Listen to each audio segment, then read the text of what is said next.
Tony Stark's HUD had seen everything: gamma-irradiated rage monsters, Asgardian gods who treated thunderstorms like personal transportation, reality stones that rewrote the rules of matter mid-sentence. In 11 years of being Iron Man, Tony had cataloged, measured, and stress-tested more impossible things than the entire collective history of human science. His system had a reading for everything: a number, a classification, an energy signature, a threat level. The HUD never returned blank. That was the one thing Tony had always trusted about it. Whatever came through that visor, his technology would give it a number.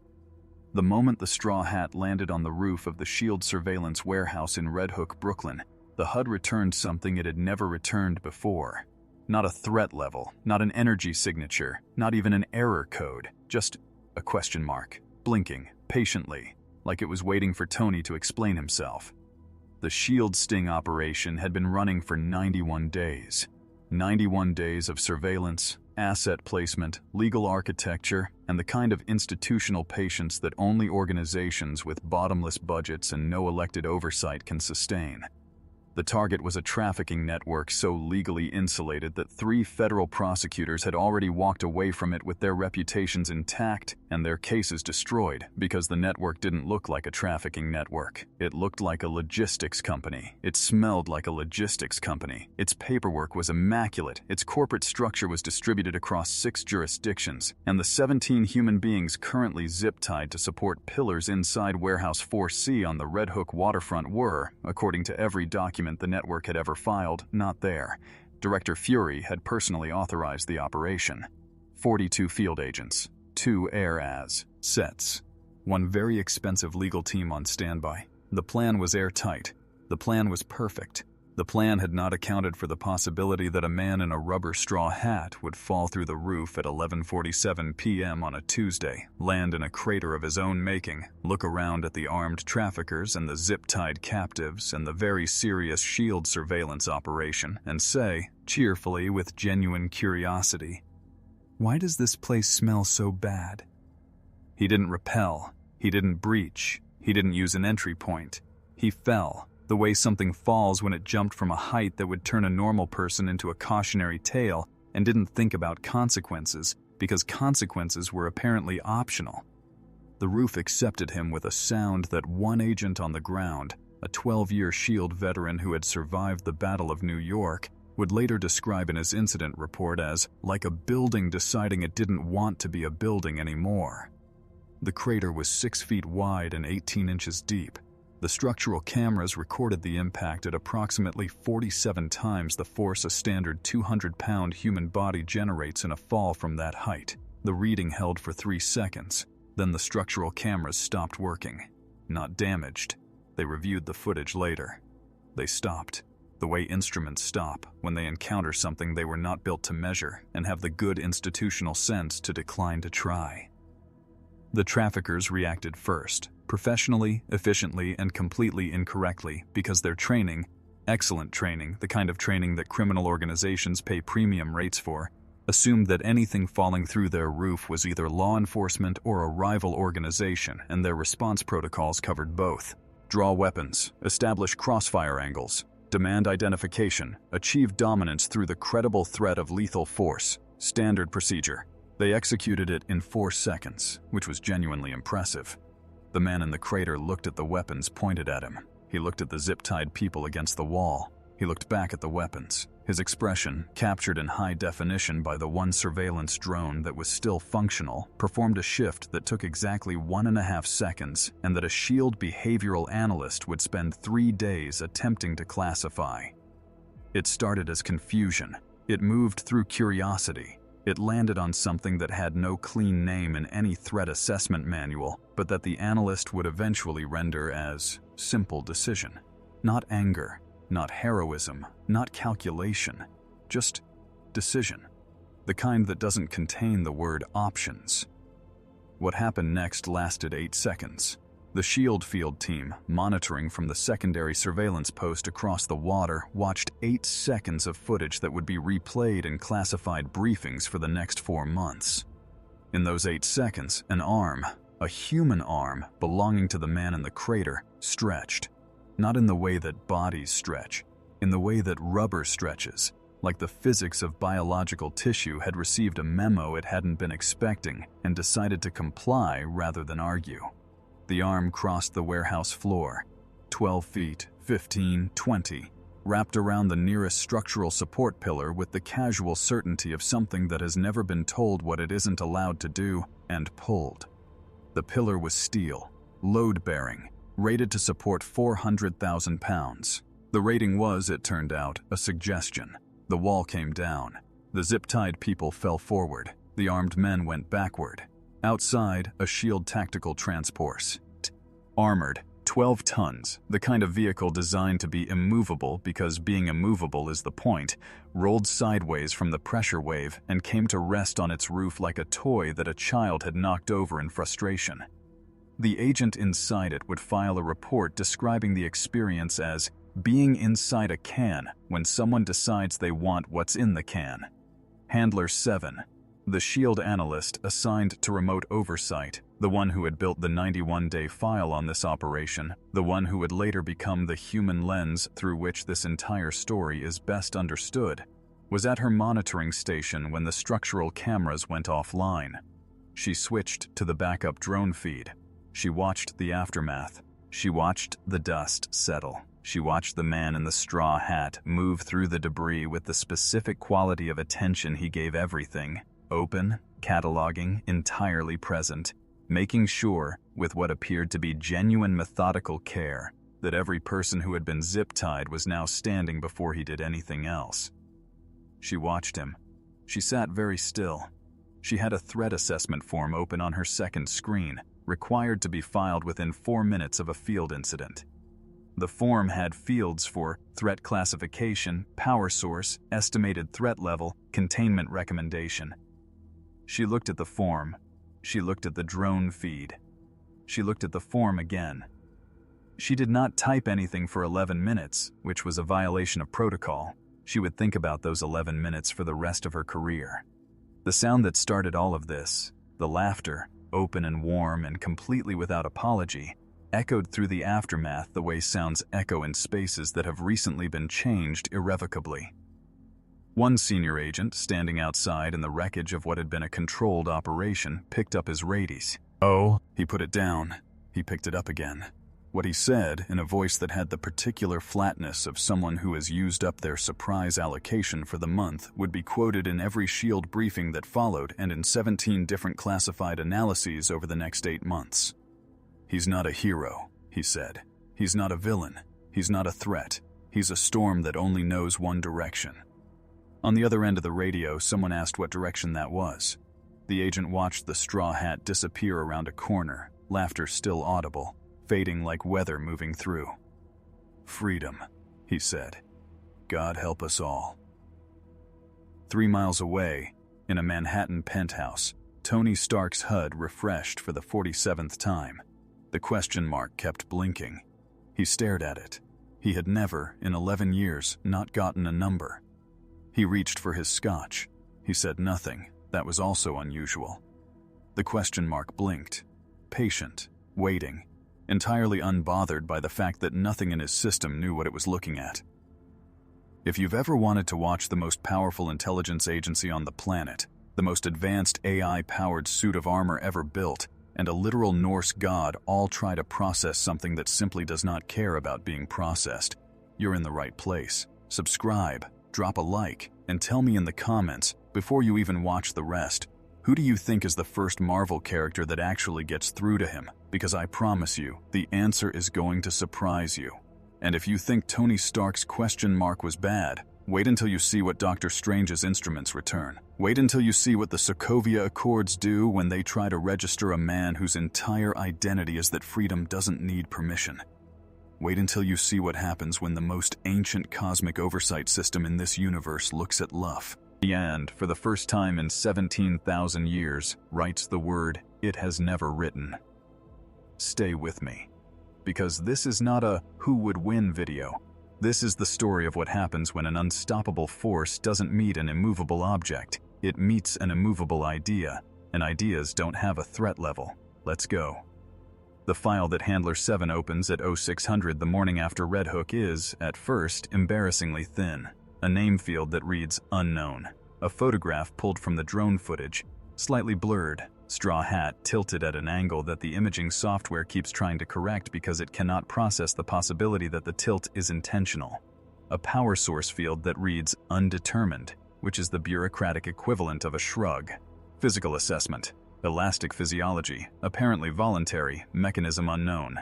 Strength rating, exceeds current measurement scale.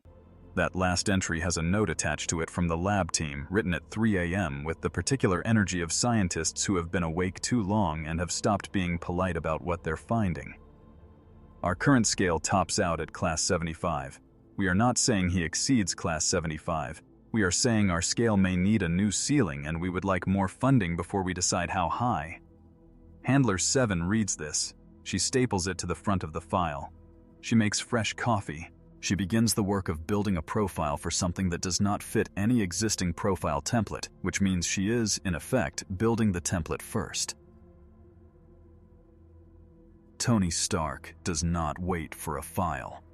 Tony Stark has been awake since 11:47 p.m., which is when Jarvis flagged the Red Hook incident through 17 different news feeds, 2 police scanners, and 1 SHIELD back channel that Tony is absolutely not supposed to have access to, and has had access to, for 4 years.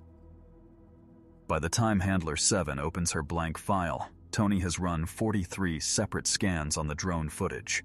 The first scan measures kinetic output from the wall collapse and returns a number that makes Tony put his drink down. The second scan attempts to identify the biological composition of the arm stretch and returns a classification of non-standard organic polymer, origin, impossible. The third scan cross-references the impact data with every known power source in Jarvis's database: gamma radiation, serum enhancement, Asgardian physiology, PIM particles, sorcery-adjacent energy signatures, and returns, for the first time in the database's operational history, a single word that Jarvis has never been programmed to generate as an output: unprecedented. Tony stares at it. He tells Jarvis to run it again. Jarvis runs it again. Unprecedented. He tells Jarvis to check if the word is a glitch. Jarvis confirms the word is not a glitch. Tony sits in his chair in the quiet of the lab at 4 a.m. and looks at unprecedented on his screen and feels something he does not enjoy feeling: the specific, cold discomfort of being the smartest person in a room that contains a question he cannot answer. The scan that breaks him is the fourth one. Not the kinetic scan, not the biology scan, not the power source cross-reference. The fourth scan is the one Tony runs almost as an afterthought: a behavioral analysis, pulling micro-expression data from the drone footage, running it through the same threat assessment algorithm he built after the Battle of New York to predict hostile intent in real time. The algorithm was designed to identify aggression, deception, tactical calculation, the specific cognitive signatures of someone planning to cause harm. Tony had tested it on every threat he'd ever faced. It worked on Loki, it worked on Ultron, it worked on Thanos. It returned clean, useful, actionable data every single time, because every threat Tony had ever faced, whatever else they were, was calculating. Every one of them was running math: the math of power, the math of advantage, the math of what they wanted and what it would cost to take it. The algorithm read calculation, it measured it, it predicted from it. It was very good at its job. The fourth scan returns blank, not unprecedented this time, not a question mark, blank, because there is no calculation in the footage to measure. There is no threat math, no tactical overlay, no cognitive signature of someone planning anything. There is only attention. Open, genuine, present attention directed entirely at whether the people on the floor are standing. The algorithm, confronted with the absence of the thing it was built to find, returns nothing. Tony looks at the blank result. He looks at it for a long time. "Huh," he says, to no one. Then, "Jarvis, what do you make of someone who isn't planning anything?" Jarvis processes for 2 full seconds, which is an eternity in machine time. "I find it difficult to assess a behavior pattern that my threat models don't contain, boss." Tony nods slowly. "Yeah," he says. "Me too." Nick Fury's morning briefing is 17 minutes long and concerns, in order, 3 active Hydra cells in Eastern Europe, a gamma radiation spike in New Mexico that Bruce Banner has already been notified about, a Wakandan trade delegation that is going very well and should therefore be considered suspicious, and the Red Hook incident, which is last on the agenda because Fury has placed it last deliberately. Not because it is least important, but because it is most important, and the most important things are placed last in Fury's briefings because they deserve the full weight of a room that has worked through everything else first. He pulls the drone footage. He watches it once, straight through, without comment. He watches the arms stretch. He watches the wall fall. He watches the tactical transport roll. He watches the blinking question mark on Stark's HUD, which someone has already compiled into the briefing package because S.H.I.E.L.D. analysts are thorough even at 3 a.m. Then he asks, in the voice he uses when he already knows the answer and wants to see if anyone in the room is honest enough to give it. Classification? The room offers unregistered meta, class unknown, threat level. Fury stops them. I didn't ask for the form. I asked for the classification. Silence. Then Maria Hill, because Maria Hill is one of the few people in any room who gives Fury what he asks for. Sir, I think the classification is that we don't have one. Fury looks at her. He closes the briefing file. Find me one, he says, before someone else finds him first. Matt Murdock hears it 48 hours later, and what he hears is wrong. Not threatening, not deceptive. Wrong in the way that a sound is wrong when it doesn't match the category it should belong to. He hears it through 3 walls of a Hell's Kitchen walk-up, processing the testimony of a dock worker who saw the Red Hook home, Termith, and who is describing, in the fragmented language of someone who witnessed something their vocabulary wasn't built for, a man who moved through wreckage like it wasn't wreckage. He was laughing, the dock worker says. Not nervous laughing, not crazy laughing, just laughing. Like it was fine. Like everything was completely fine. Matt sits very still. He is not listening to the words. He is listening to the heartbeat underneath the words. The dock worker's heart, which is fast and slightly elevated in the way that hearts are elevated when recalling something genuinely shocking. And underneath that, layered into the account like a ghost signal, the remembered acoustic signature of the man being described. Because the dock worker's body remembers it even when his words can't contain it. Matt has been listening to hearts for years. He has heard fear and guilt and love and desperation and the specific cardiac signature of people lying while maintaining eye contact. He has heard the hearts of men who were about to commit violence and the hearts of people who had just survived it. He has never heard what the dock worker's body is describing, the remembered impression of a heart that was calm, not trained calm, not suppressed calm, not the artificial flatline of someone managing their response. Genuinely, structurally calm. The kind of calm that does not have anything to suppress because there is nothing underneath it requiring suppression. He files it without knowing what category to file it in. He begins to listen for other accounts. He finds 17 in 4 days. Every single heart that carries the memory of this man carries the same impossible impression. Calm that does not know it is calm, because calm is not a state it achieves. It is simply what it is. Frank Castle hears about it from a man with a gun to his jaw, which is typically how Frank receives information worth having. The man is mid-level, the kind of mid-level that knows enough to be useful and not enough to be protected. He tells Frank, in the accelerated, precise way that people speak when the alternative is less speaking, that the waterfront operations are reorganizing, that the usual channels are disrupted. That 3 separate organizations with 3 separate agendas have all independently arrived at the same assessment of the new variable. That he cannot be bought because he doesn't want anything you can buy, cannot be threatened because he doesn't process threats the way threats are supposed to work, and cannot be redirected because his direction is not strategic. It is personal. It is immediate. It is entirely about the specific person in front of him in the specific moment he is in front of them.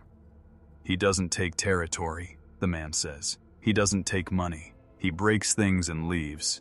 You can't run a protection racket against something that doesn't understand what protection costs. Frank lowers the gun slightly. He is quiet for a moment. He has been described, by people who did not survive saying it to his face, in very similar terms. He does not pursue it, but he marks it. Frank Castle does not forget things that remind him of himself. Stephen Strange feels it differently, because Strange does not work in footage and incident reports and threat classification forms. Strange works in the fabric of things, the stitching of probability and intent that underlies the physical world, and what he feels when he extends his awareness toward the anomaly that has apparently wandered into his city is something he cannot immediately name, which is significant because Strange can name most things. It is not magic, not in any tradition, not sorcery, no. It arcane energy, not the signature of any artifact or entity in his archives. It is closer to something he has encountered only in theoretical texts, writings so old that the languages they were first written in no longer exist, that describe, in terms he has always treated as metaphor rather than mechanics, the concept of pure will expressed as structural reality. The idea that conviction, taken to a sufficient depth and held with sufficient simplicity, stops being a psychological state and becomes a physical property of the space around the person who carries it. He has always read those passages as poetry. He now sits very still in the sanctum at 2 a.m. and considers the possibility that they were engineering manuals. He does not contact S.H.I.E.L.D. He does not contact the Avengers. He opens his most private archive, the one that contains the documents he has never shown anyone, the theoretical framework he has spent 12 years building and never completed because the thing it describes has never, in his experience, actually existed. And he begins to read. 3 days later, he closes the archive. He says into the empty room, "Oh, just that." The tone of someone who has been looking for something for 12 years and has found it at the worst possible time. Every faction in this universe now knows something is wrong. Stark can't measure it. Fury can't classify it. Daredevil can't categorize the heartbeat. Strange can't find the tradition it belongs to. And the one entity in this universe who observes everything and intervenes in nothing has just adjusted his attention to a single straw hat in Brooklyn. But here's the thing. Here's the part that nobody in any of those rooms has figured out yet. None of them are looking at the right problem. The right problem isn't what Luffy can do. The right problem is what Luffy is about to see. Because in 48 hours, he is going to walk past a building in Lower Manhattan, and through one window in a converted parking structure that 17 people are currently not allowed to leave, he is going to see something. One simple, ancient, immediately legible thing. And the moment he sees it, the moment his eyes process it and his brain runs the only calculation he ever runs, every threat assessment in every room we just visited becomes irrelevant. Because the calculation isn't, can I win? The calculation is someone in chains? And if the answer is yes, every protocol in this universe just became optional. The soft approach lasts 47 minutes. S.H.I.E.L.D. designs it with the kind of care that organizations apply to things they are genuinely uncertain about. A translated greeting, a non-threatening location, a field liaison named Agent Reeves, who has 11 years of first contact experience with powered individuals from non-standard backgrounds, and who has, in those 11 years, successfully de-escalated 14 situations that her supervisors classified as potentially catastrophic.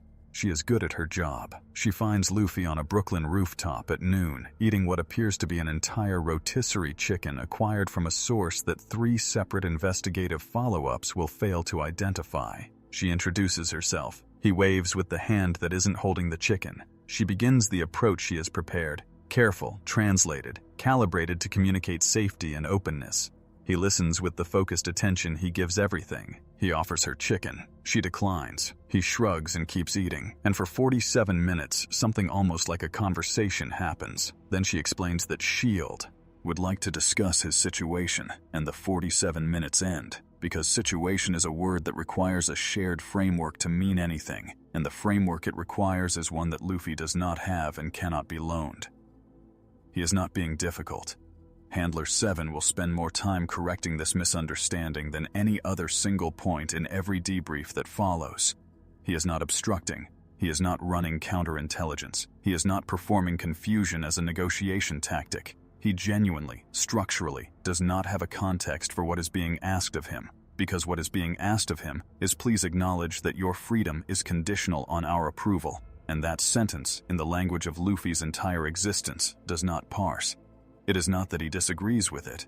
It is that the sentence arrives in his mind the way a radio signal arrives in a room with no receiver, present, technically in the air, but with nothing to land on. Agent Reeves explains registration. She explains oversight. She explains the Sokovia Accords with the particular patience of someone who has explained them many times and who knows, intellectually, that they are complicated and, emotionally, that they are exhausting. Luffy listens. He asks, at the end, if she is the captain. She explains that S.H.I.E.L.D. has a directorial structure. He asks where the captain of the directorial structure is. She begins to explain that the director does not typically attend first contact meetings. He finishes the chicken. That is how the meeting ends. 2 hours after the meeting, Luffy turns a corner 4 blocks from the waterfront and stops walking. Not dramatically, not with a hero's instinct or a warrior's tactical read. He stops the way you stop when you smell something wrong. The body registering information before the mind has processed it into language. What he smells, in the most literal sense, is concrete and fear and the specific olfactory signature of a space that has been used to hold people against their will for long enough that the smell has become structural. What he sees, through one ground-level window of a converted parking structure, is simple, ancient, immediately legible in any language, in any universe, across any cultural framework ever developed by any civilization that has ever had to decide what it believes about human dignity. He sees zip ties. He sees people. He sees the man with the clipboard who does not look at faces. He does the only calculation he ever runs. Is someone in chains? The answer is yes. Every protocol in the Marvel universe just became optional. The S.H.I.E.L.D. operation targeting this specific location has been running for 6 weeks. It is a node in the larger 91-day case, a processing point in the network, documented, surveilled, deliberately not disrupted, because disrupting it would scatter the larger architecture and cost them the chain of evidence they need to reach the levels above it. 6 weeks of operational patience. 6 weeks of watching, carefully, from a distance. Building the case through the correct channels with the correct documentation toward the correct legal outcome. Handler 7 has a live feed. She is watching. She sees Luffy stop at the window. She sees his face. She watches his expression perform that shift. The one she watched 17 times in the warehouse footage. The one the behavioral analyst spent 3 days trying to classify. And she knows, with the specific certainty of someone watching a lit fuse from across a room, exactly what is about to happen and exactly how many seconds she has to do anything about it. She counts the seconds. She does not call the abort code. She will think about this for years. She is still not sure if it was paralysis or decision. He goes through the wall, not the door. The door is where the armed men are standing, and the wall is 4 feet to the left, and the wall is faster. The sound the wall makes is the sound of a decision that cannot be appealed. He lands inside. He looks around. His lips move slightly. Analysts will determine later that he is counting. The specific focused arithmetic of someone making sure the number of people who need to be outside matches the number of people currently inside. Then he begins. The armed response is immediate and professional and serves primarily as documentation of the gap between professional training and the situation it was designed for. The first operative draws and establishes a firing angle in 1.4 seconds, which is genuinely excellent time. In 1.5 seconds, he is no longer in the position he established the firing angle from because a rubber arm with the diameter of a structural pillar has relocated him to a different part of the room. The second operative attempts a flanking approach while the first is being relocated. The flanking approach encounters a problem, which is that the concept of flanking assumes the opponent has a fixed position, and Luffy's position is wherever is most useful at a given moment, which is a tactical framework that 6 years of S.H.I.E.L.D. field training does not prepare you for. The response team arrives 4 minutes later, 6 agents, combat-rated. Every tactical advantage that protocol can provide, entering through the breached wall with weapons raised, and the specific purposeful momentum of people who have trained for exactly this scenario. They get within 12 feet of Luffy before their bodies make a decision that their training does not endorse. This is the moment. This is the thing that changes every threat assessment, every classification, every model that S.H.I.E.L.D. has built for processing powered individuals.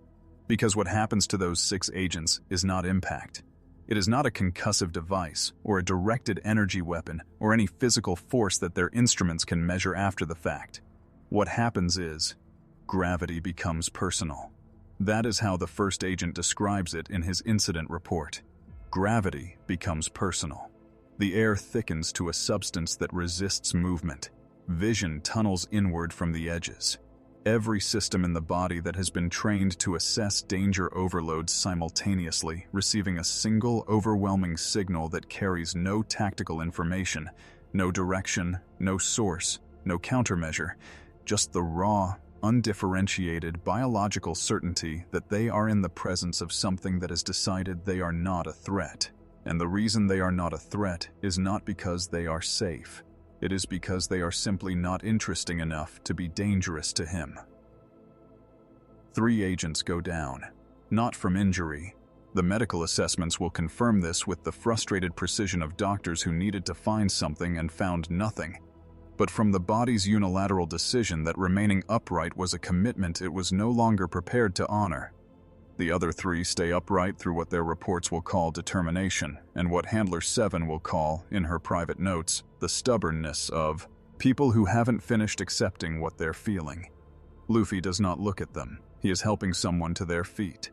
His attention is entirely elsewhere. He has already run the only calculation and reached the only answer, and the answer is the same answer it always is. Everyone who needs to be standing is standing. The rest is noise. The footage reaches Tony at 4 a.m. because Tony has not slept and Jarvis has standing orders to flag anything that produces a new category of scan result, and the hockey sequence produces 17 new categories simultaneously. Tony watches the collapse of the 3 agents. He watches the specific quality of the collapse, not the way people fall when struck, not the way people fall when gassed, not the way people fall when any of the known mechanisms of incapacitation are applied. He watches them fall the way things fall when the structural argument for remaining upright is suddenly withdrawn. He runs a scan on the neurological signature. Jarvis returns. Closest analog, the physiological response to encountering a predator of overwhelming superiority. Trigger, unknown. Source, no detectable energy emission. Mechanism, unknown. Tony reads it. He reads it again. He pulls up every recorded instance of a similar physiological response pattern in Jarvis's database. There are 3. All 3 involve Thor in combat situations. All 3 involve Thor choosing to deploy maximum force. Jarvis, Tony says, in the voice he uses when he is about to say something he doesn't want to say, run a comparison between this and the Thor instances. Jarvis runs it. The result comes back in 1 second. The physiological response profile is consistent, boss. The energy output is not. The Thor instances show measurable energy signatures. This shows none. Tony is quiet. So same effect, he says. No detectable cause. Jarvis confirms. Tony stares at the footage. That's not a power, he says quietly. That's a condition. He doesn't project it. He just is it. He sits with that for a very long time. The media cycle begins at 6 a.m. when a body camera from one of the NYPD officers at the perimeter uploads to a platform that operates faster than S.H.I.E.L.D.'s content suppression team. By 8 a.m. the clip is everywhere, split precisely down the middle of public opinion with the efficiency of a thing that confirms what everyone already believed. Half the internet sees a hero, looks at the opened door, the standing people, the dust settling over freedom accidentally achieved. Half sees a terrorist, looks at the collapsed tactical team, the breached building, the precedent of a man who made law enforcement optional through the application of will. The Kingpin's office receives 9 calls before noon from people who have done their own analysis and arrived at the same conclusion from different directions. That a force without agenda is the most dangerous kind of force because you cannot negotiate with something that doesn't want what you're selling. Fisk takes none of the calls personally. He listens to the summaries. He begins quietly to move pieces on a board that only he can see, in a direction that will take 6 months to become visible, and that Handler 7 will identify in retrospect as the most dangerous single consequence of the entire incident. The parabolic microphone captures it cleanly. Handler 7 transcribes it in real time, hands moving across the keyboard with the automatic precision of someone who has been doing this long enough that the transcription happens below the level of conscious thought. which means the full weight of the words arrives in her mind at the same moment they appear on her screen, unmediated and complete. If you put people in chains, he says, not loudly, not perform, not the proclamation of a man who knows he is being recorded, the flat, factual register of someone filing information with the universe. I'll break your whole city to free them. Handler 7 looks at the words on her screen. She reads them twice. She thinks about the 6 weeks of operational patience in that parking structure. She thinks about the 17 people who are now free and legally complicated and physically present in a world that the correct channels had not yet prepared a place for. She thinks about the case they were building. She thinks about the chains. She types a note beneath the transcription that her supervisor will delete and that she will remember with perfect fidelity for the rest of her life. I believe him, not as a threat assessment, as a fact. He will break whatever needs breaking, and he will do it without anger and without strategy and without any awareness that breaking it costs something. That is the most terrifying sentence I have ever written in this job. I'm leaving it in. 6 weeks of work. 6 weeks of careful, patient, by-the-book operation, built to free 17 people through the correct channels, with the correct documentation, at the correct time. Gone in 4 seconds. And here's the question that nobody at S.H.I.E.L.D. is asking out loud yet. The one that Handler 7 is already sitting with at her desk at 2 a.m. while everyone else is writing damage reports. Were the correct channels ever going to free those 17 people as certainly as he did? Was the case going to reach the level above the logistics company? Was the legal architecture going to hold against the corporate architecture? Or was the correct channel, in this specific case for these specific 17 people, going to take 3 years and perfect evidence and still arrive at a settlement rather than a sentence? I'm not saying he was right. I'm saying he was effective, and in a universe that has been arguing about the difference between right and effective since the Sokovia Accords were signed, that distinction is about to become the fault line that breaks everything.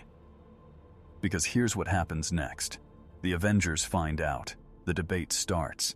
And the debate sounds very familiar. It sounds like every debate this universe has had about oversight and freedom and the cost of uncontrolled power, except this time the thing at the center of the debate doesn't know the debate is happening, doesn't care that the debate is happening, is, at this exact moment, on a rooftop in Brooklyn, eating something he found somewhere, looking at the city like it's an interesting puzzle. And the puzzle, to him, is simple. It has always been simple. It will always be simple. Is someone in chains? Yes. Then the rest is just geography. The Avengers don't know that yet. Tony is about to find out. And when he does, when he sits in that conference room and watches the footage and runs out of numbers, he is going to say 4 words that change everything. 4 words that nobody expects from Tony Stark, because Tony Stark always has a number. The 4 words are, I don't know either. Stay with me. The silence in the room during the hockey sequence is a specific kind of silence, not the silence of people who have nothing to say. The silence of people who have too much to say and are each waiting for someone else to say it first, because whoever speaks first has to own the implications of what they're describing, and the implications are significant. Tony lets the footage run to the end. He does not make a joke. In 11 years of Avengers briefings, Tony Stark has made a joke in every single one. Sometimes a good joke, sometimes a deflection, sometimes the specific variety of humor that is actually just aggression wearing a punchline as a disguise, but always something. The room has learned to read Tony's silences the way meteorologists read pressure systems. A drop in Tony's humor is a warning that the weather is about to become serious. He turns from the screen. He looks at the table. He says 4 words in the flat, honest voice of someone who has run out of numbers. I don't know either. The room absorbs this. Steve Rogers, who has been watching the footage on a tablet and who has watched the moment where Luffy helps someone to their feet approximately 4 times in a row, looks up. He does not say, I told you so, because Steve Rogers does not say, I told you so. He says, good. That means we're starting from the right place. Tony's full assessment comes next, delivered in the rapid, slightly compressed cadence of someone processing out loud. Elastic physiology, voluntary, mechanism biologically impossible, we've established this. Strength output inconsistent in ways my models can't resolve because it scales with something that isn't muscular engagement. The hockey event.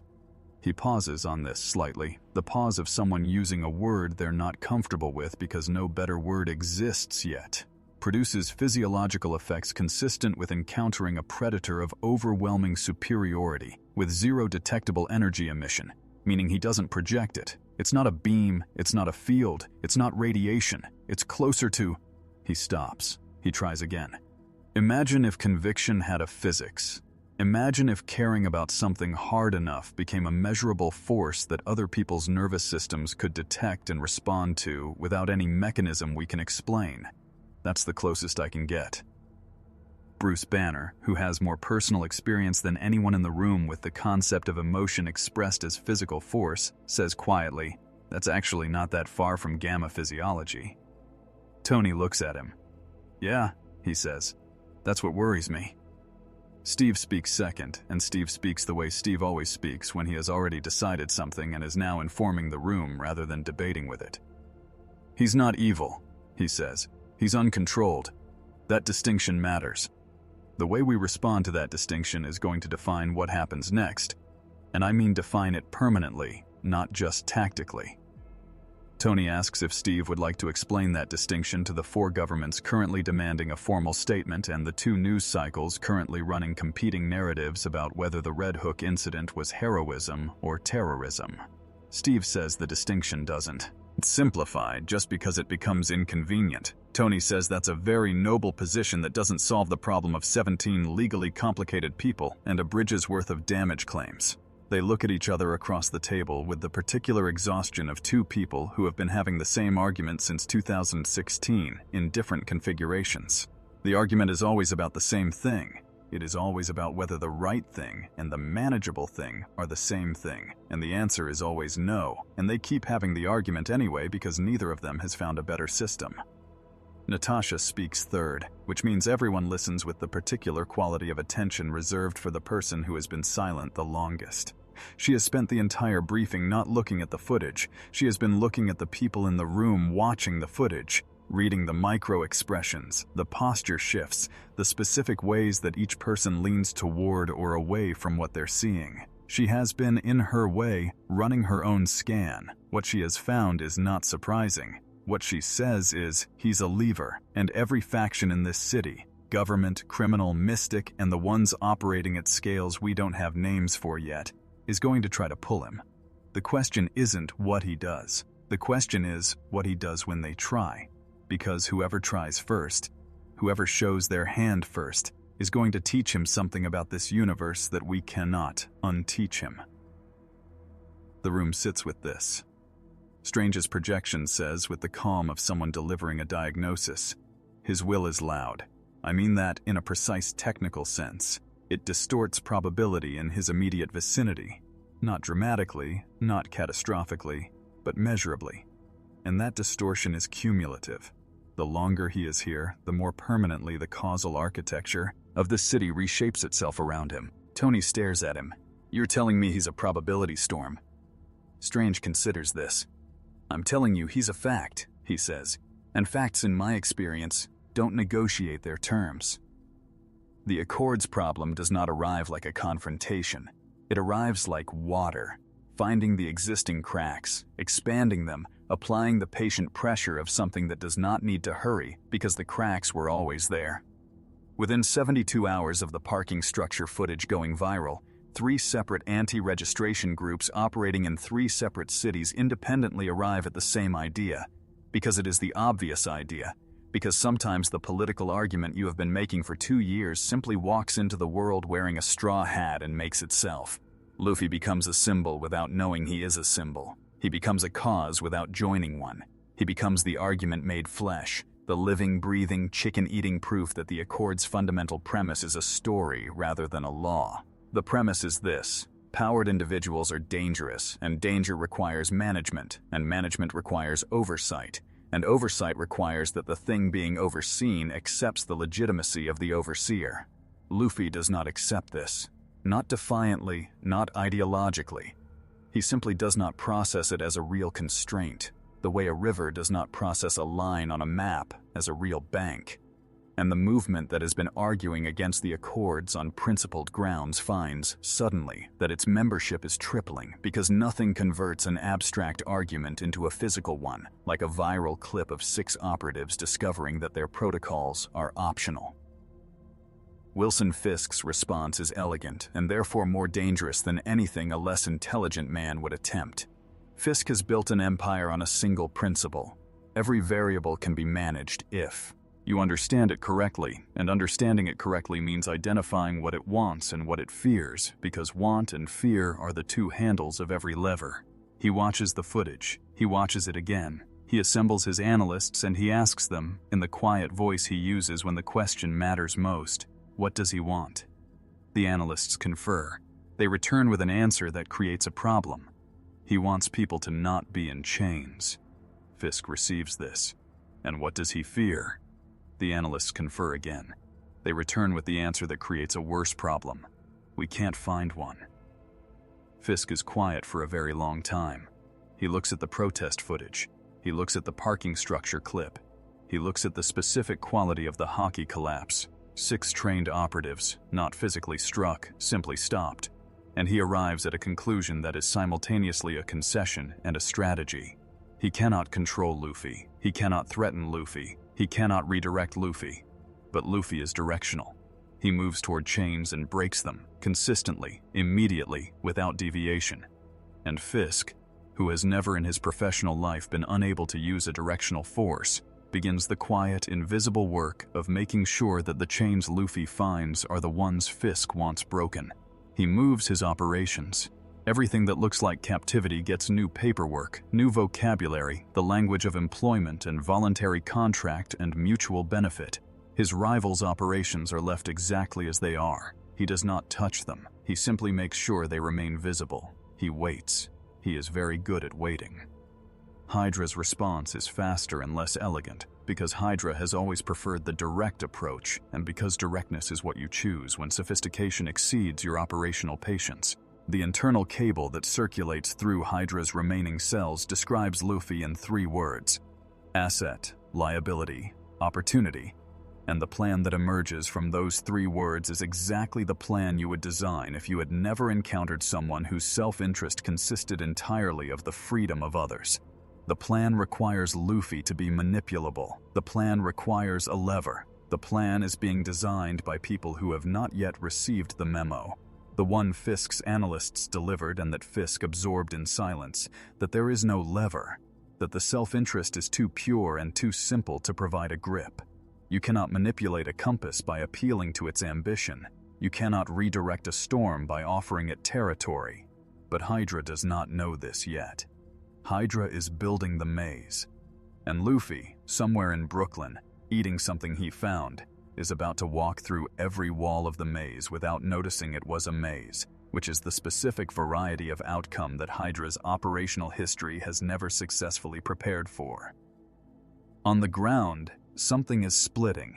Handler 7 documents it with the careful language of someone trying to be precise about a thing that resists precision, because precision is what she was trained for, and because she suspects, in the part of herself that operates below training, that precision is the only honest tool she has left. The civilian population is fracturing along a fault line that has always existed, but has never before had this specific a catalyst.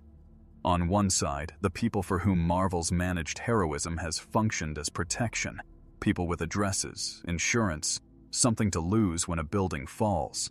People who have, across the years of alien invasions and Ultron events and the great chaotic experiment of the Accords, learned to trust that the system, imperfect, expensive, sometimes brutal, is better than. And the alternative. They look at Luffy and see the alternative. They are not wrong. On the other side, the people for whom the managed system has always been the thing doing the managing of them. The undocumented. The unregistered. The people whose powers made them visible to a state apparatus that saw visibility as a liability to be controlled rather than a life to be protected. The people who called the correct channels and the correct channels did not answer, or answered in a language that cost them more than the original problem. They look at Luffy and see something that they are very careful about naming, because hope is the most expensive thing a person can carry in a city that has disappointed them this many times, and the last time they named it, it cost them. He is, during all of this, eating. A Chinatown restaurant whose owner does not ask questions and whose portions have engaged Luffy's complete professional admiration. Handler 7 has a drone overhead. She watches him move through the lunch crowd with the open, democratic friendliness of someone who has never been taught that strangers require wariness, waving at the people who flinch, waving at the people who step forward, making no distinction between the terrified and the reverent because to him they are simply people, and people are, as a category, worth acknowledging. She watches a child point at his straw hat. She watches him take it off and put it on the child's head, which makes the child delighted and makes the child's parent take 3 rapid steps forward before stopping because the threat assessment completed in those 3 steps returns something the parent's nervous system cannot classify. She watches him retrieve the hat. She watches him disappear around a corner still chewing. She opens her threat assessment form. She looks at the fields. She closes it without typing anything. She writes instead in the margin of her physical notepad, the one she keeps for the things that don't fit the fields, in handwriting that is smaller than usual, as though size will make the thought less significant. He doesn't know what he's become. Symbol to 4 movements. Threat to 11 organizations, variable in 17 operations, eating dumplings. I think the dumplings are the most honest thing happening in this city. She looks at what she wrote. She does not cross it out. Every faction now has a plan. Fury wants a classification, Stark wants a number, Cap wants a conversation, Natasha wants to see who blinks first, Strange wants to finish rebuilding his models, Fisk wants to use the compass without touching it. Hydra wants to find the lever that doesn't exist. The anti-Accords movement wants a banner. The people in the gaps want a word they're afraid to say. And Luffy? Luffy wants more dumplings. And maybe to find someone worth fighting. And maybe to find the ocean. In that order. Here's what every one of those factions is about to learn. The lesson that Tony is still processing in his lab at 3 a.m. and that Handler 7 has already written in the margin of her notepad, and that the Arbiter will eventually formalize in 17,000-year-old mathematical notation. You cannot strategize around someone who doesn't have a strategy. You cannot leverage someone who doesn't have a leverage point. You cannot manage a force that doesn't recognize the framework in which management operates. What you can do, what is left when every other option runs out, is send your best, your strongest, your most prepared. You can build the best plan the smartest people in the world can build, deploy it with the most powerful assets available, and put it on a bridge on a Tuesday night. And then you can watch what happens when the plan meets the thing the plan was built for. The bridge sequence is next, and I need you to understand something before we get there. It is not an action scene. It is a philosophy lecture, delivered by a man who has never read a philosophy book in his life, in 7 words. On a suspension cable over the East River. 7 words that will end up on protest signs, in classified memos, and on the wall of 3 government holding facilities in 3 different countries.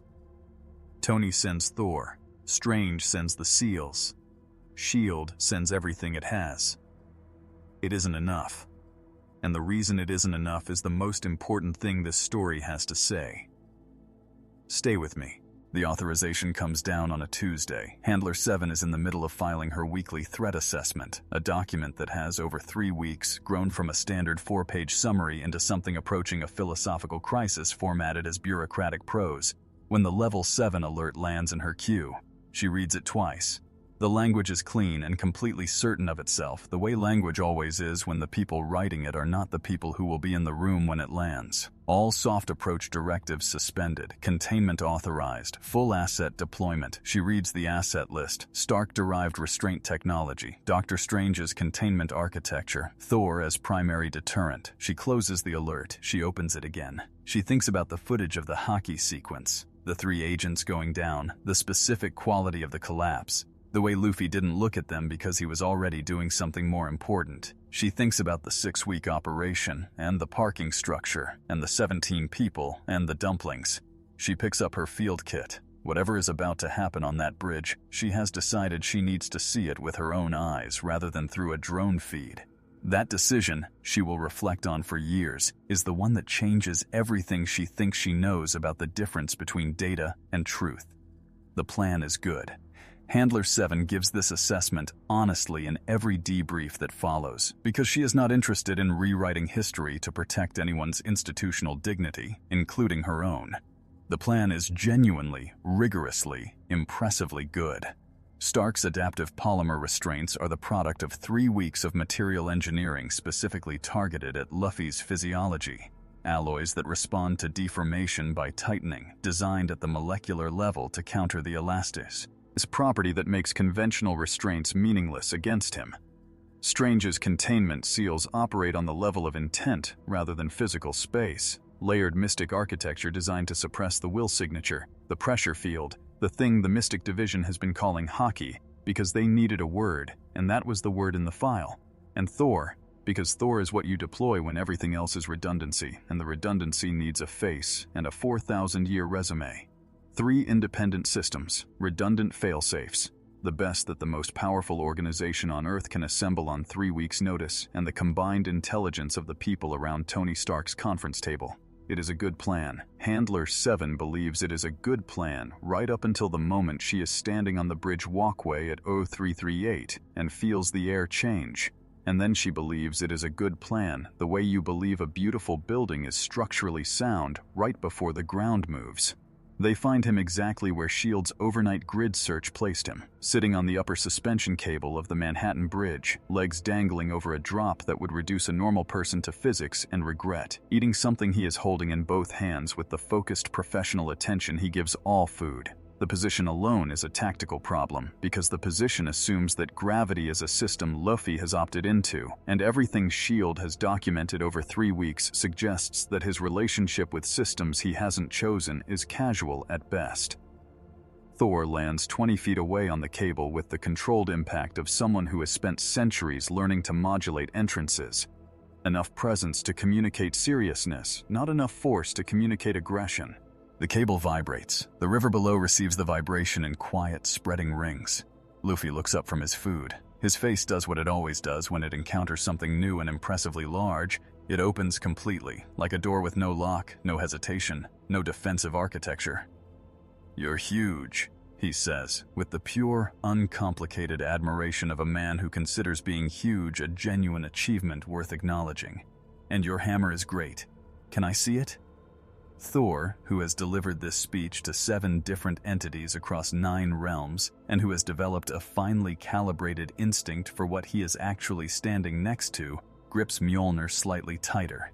He begins the diplomatic approach the liaison team prepared. He delivers it well. He is Thor. Everything he does well. Luffy listens. He offers Thor some of his food. The restraints deploy at 0342. 6 anchor points, coordinated, the polymer releasing from its housing structures in a sequence Stark designed to create maximum coverage in minimum time. It moves through the air toward Luffy with the efficiency of something that took 3 weeks and the combined material science expertise of Stark Industries to develop. For 11 seconds, the deployment metrics look exactly right. The polymer makes contact. It responds to the elastic resistance of Luffy's physiology by tightening, exactly as designed, each deformation triggering a molecular response that increases tensile strength proportionally, a self-reinforcing system that should, in theory, grow stronger precisely as Luffy grows stronger. Strange's seals complete their circuit simultaneously, the geometric architecture lighting up in the mystic spectrum like a completed equation. Cold blue, perfect, sealed. Stark watches the metrics. "Containment reading is active," Jarvis reports. "All 6 anchor points holding.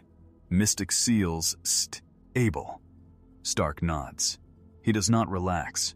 Tony Stark has survived too many plans working for 11 seconds to relax.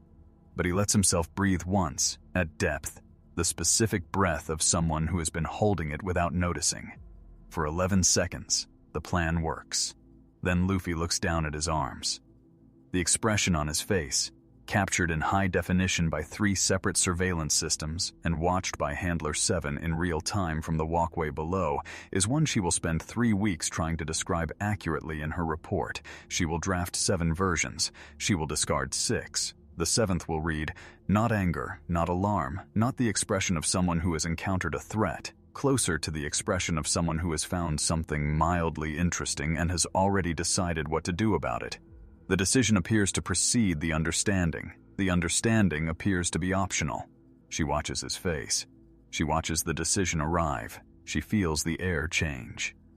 The pressure arrives first in the chest. That is where everyone on the bridge agrees it begins. Not at the extremities, not as a spreading sensation, but at the center, as though something has placed a hand flat against the sternum and is applying a weight that increases with each second but never becomes impact. It is not pain. Pain has a direction, a source, a mechanism the body can locate and respond to. This has no source. It is environmental. It is the air itself, the space itself, the specific geometry of being within range of something that is decided, very simply and very completely, to be what it is. Vision narrows. The peripheral world softens and recedes. The auditory processing narrows with it. Ambient sounds disappear not because they stop, but because the nervous system is redirecting every resource it has toward the singular question that evolution has placed at the center of all threat detection. Am I prey right now? 6 agents on the bridge answer that question simultaneously. 3 answer yes, they go down. Not struck, not gassed, not incapacitated by any mechanism the subsequent medical assessments will find evidence of. They simply go down the way things go down when the structural argument for remaining upright is withdrawn without appeal. The other 3 stay up through what their reports call determination and what Handler 7, watching from the walkway, recognizes with a jolt as something more specific. The stubbornness of people who have not yet accepted what they're feeling, and whose refusal to accept it is buying them approximately 40 seconds of vertical time. The gear sequence is not what any of them modeled. That is the honest operational assessment, and it matters to state it honestly because the failure was not of planning or execution. The failure was of imagination. They had the footage. They had 3 weeks of analysis. They had the parking structure, the warehouse, the hockey events, the Brooklyn rooftop, the 43 scans, and the 17 new measurement categories. They had built their models on this footage, and their models were precise, and their precision was the problem. Because precision requires knowing what you are modeling, and what they were modeling was Luffy being casual. The parking structure was casual. The hockey events were casual. The arm stretch through the warehouse wall was casual in the specific way that things are casual when they represent a fraction of what is available. A fraction deployed because the full measure was not necessary, and excess has never interested him. What happens on the Manhattan Bridge is not casual. The air temperature around him drops 3 degrees in 6 seconds, which the sensors record, and which means nothing, and which means everything. Means that the atmosphere itself is redistributing energy, that something is happening at the level of physics rather than biology, that the framework of human scale is no longer the relevant framework. Steam rises from his skin in the cold air, and in the bridge's surveillance footage this looks almost cinematic, almost beautiful. The way disasters look almost beautiful when you're watching them from a sufficient distance and haven't yet accounted for the cost. The polymer restraints come apart in a way that Stark will spend 6 months trying to accurately describe to a materials science team that does not believe him.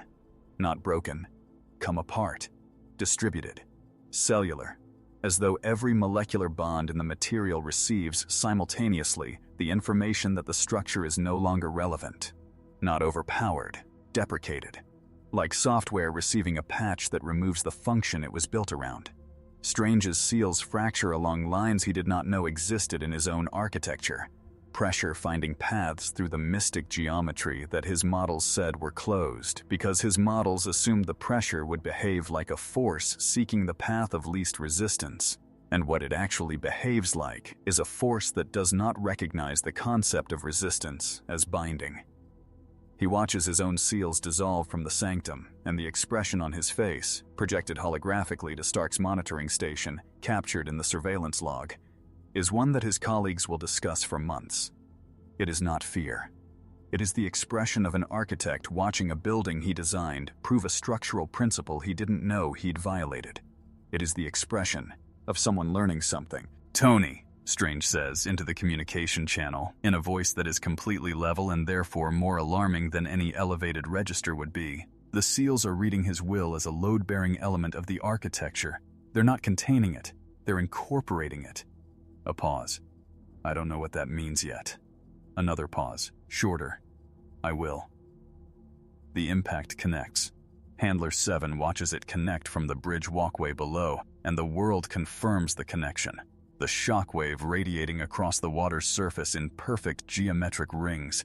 The structural cameras spiking every reading they have, the bridge cable producing a sound like a struck bell at a frequency that she feels in her molars rather than hears with her ears. It lands. It is real. It is Thor's full commitment delivered without reservation, and Thor's full commitment has moved mountains in the literal sense on multiple documented occasions. Luffy moves with it, not away from it, with it. Elastic geometry distributing the force through his body the way a suspension bridge distributes load, not by resisting, by accepting and redistributing, so that the energy of the blow arrives at no single point in sufficient concentration to damage, and instead becomes motion, becomes direction, becomes information that his body reads and processes and responds to from inside the impact rather than against it. Then he is inside Thor's reach. And he grins, the full grin, door with no lock, completely open, no apology, the expression that Handler 7's threat assessment software classified as simple decision the first time she saw it, and that she has been thinking about ever since. He hits back. Thor goes back. Not down. Thor does not go down, and this matters, and every debrief will note it carefully because the distinction between back and down is the distinction between encountering a peer and encountering a superior, and what happens on the bridge occupies the precise, uncomfortable territory between those categories. 30 feet, boots dragging furrows in the suspension cable, each furrow a record of distance and resistance, and the specific physics of an Asgardian god discovering that his scale is not the final scale. He stops. He stands. He looks across 30 feet of bridge cable at a man who is still grinning, steam still rising, the air around him still bending in ways that light agrees to accommodate. Thor has fought things that shook the foundations of 9 realms. He has a category for overwhelming force. He has a category for conviction as a physical property. What he does not have, what his 1700 years of combat experience has never produced, is a category for overwhelming force that is also completely, structurally indifferent to the fact that it is overwhelming. Every opponent Thor has ever faced who carried this scale of power knew they carried it, wore it, performed it, used the knowledge of their own capacity as a weapon as much as the capacity itself. The man across the bridge does not know, or knowing does not care, or caring does not find it interesting enough to deploy as a weapon.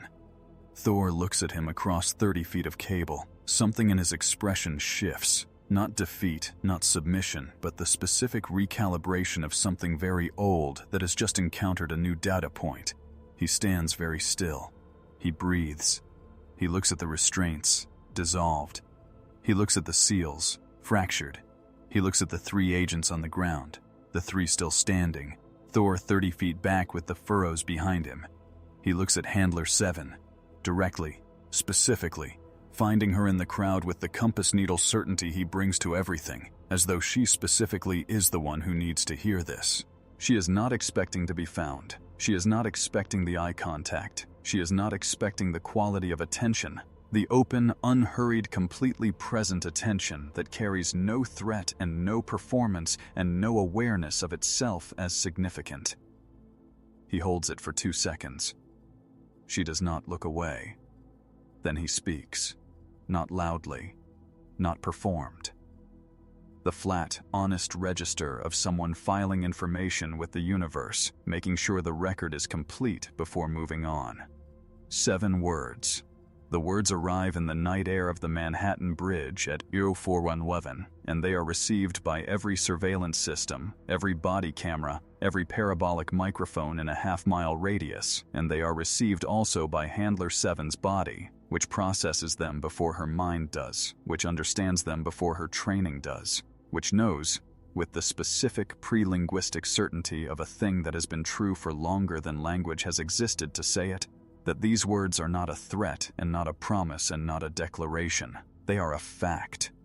A fact that has been true before he arrived in this universe and will be true after he leaves it, and that he is simply, finally, stating for the record because the record needed it stated. If you cage freedom, he says, you deserve what comes next. The collateral consequence arrives 11 minutes later. Stress fractures in the lower deck's anchor structure, propagating from the cable tension shifts during the gear sequence, identified by the structural monitoring team at 0411 in the specific too late voice of engineers reading an alert that has already become an outcome. A 40-foot section of the lower deck drops into the East River at 0414. The sound it makes is the sound of a plan reaching its final statement. No fatalities. 7 injuries.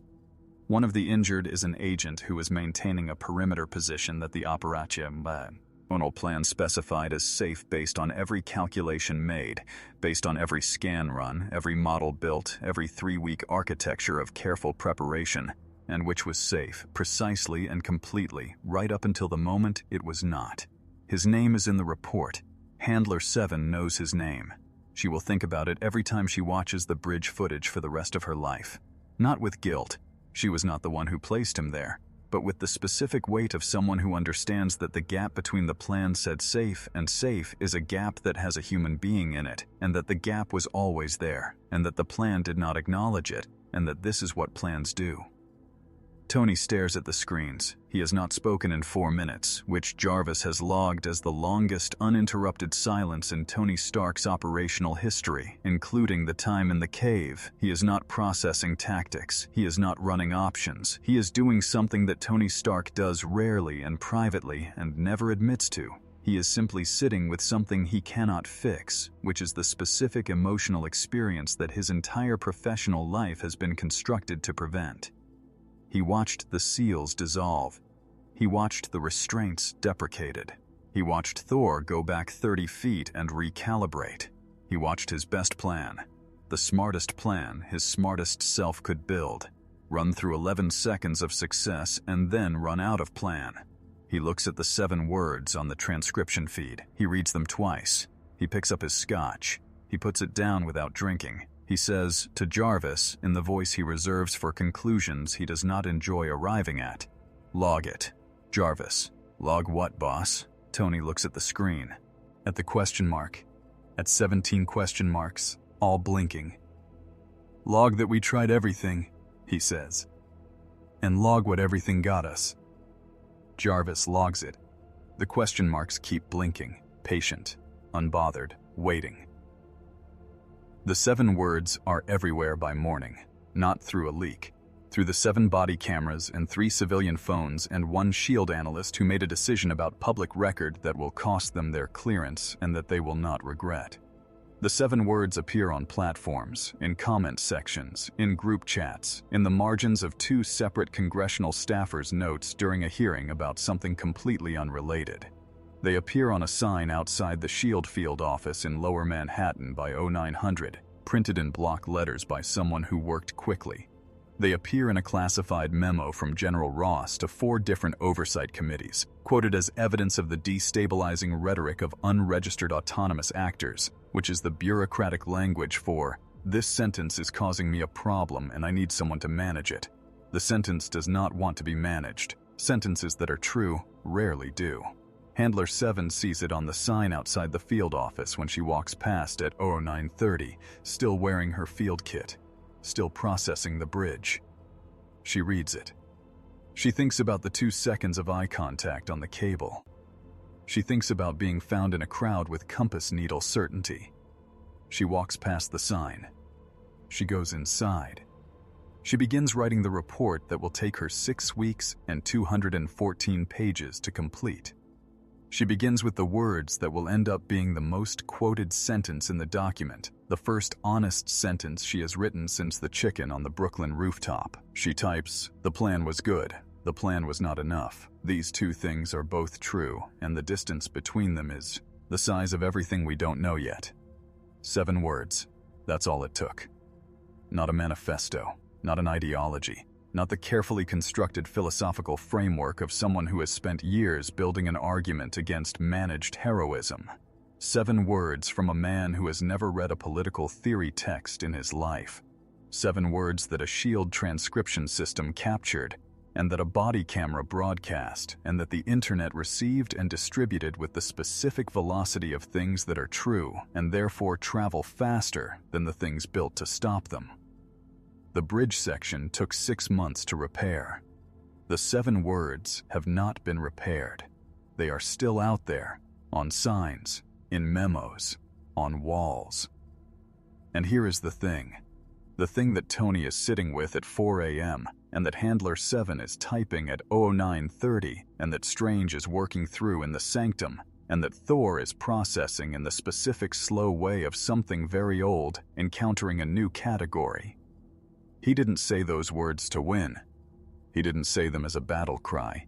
He didn't say them for the cameras or the platforms or the protest signs. He said them because they were true, and he was standing on a bridge at 04:11, and the universe needed the record to be accurate, and he said the true thing. That's it.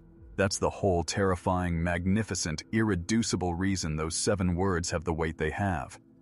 Because the most dangerous sentences are always the simple ones. The Avengers are going to spend the next 4 months arguing about what comes next. S.H.I.E.L.D. is going to spend 6 weeks in a server room trying to classify it. Strange is going to rebuild his models from the ground up. The Accords are going to develop a fracture pattern that 17 nations will formally petition to review. And Luffy is going to be gone by dawn. Not dramatically, not with a final speech or a symbolic gesture. He is going to leave the way weather leaves, because the pressure has moved and the direction has changed, and there is somewhere else to be. And the world he leaves behind is going to have to figure out what to do with the shape of what he changed. That story starts in the next chapter, and it starts in Ohio. Of all places.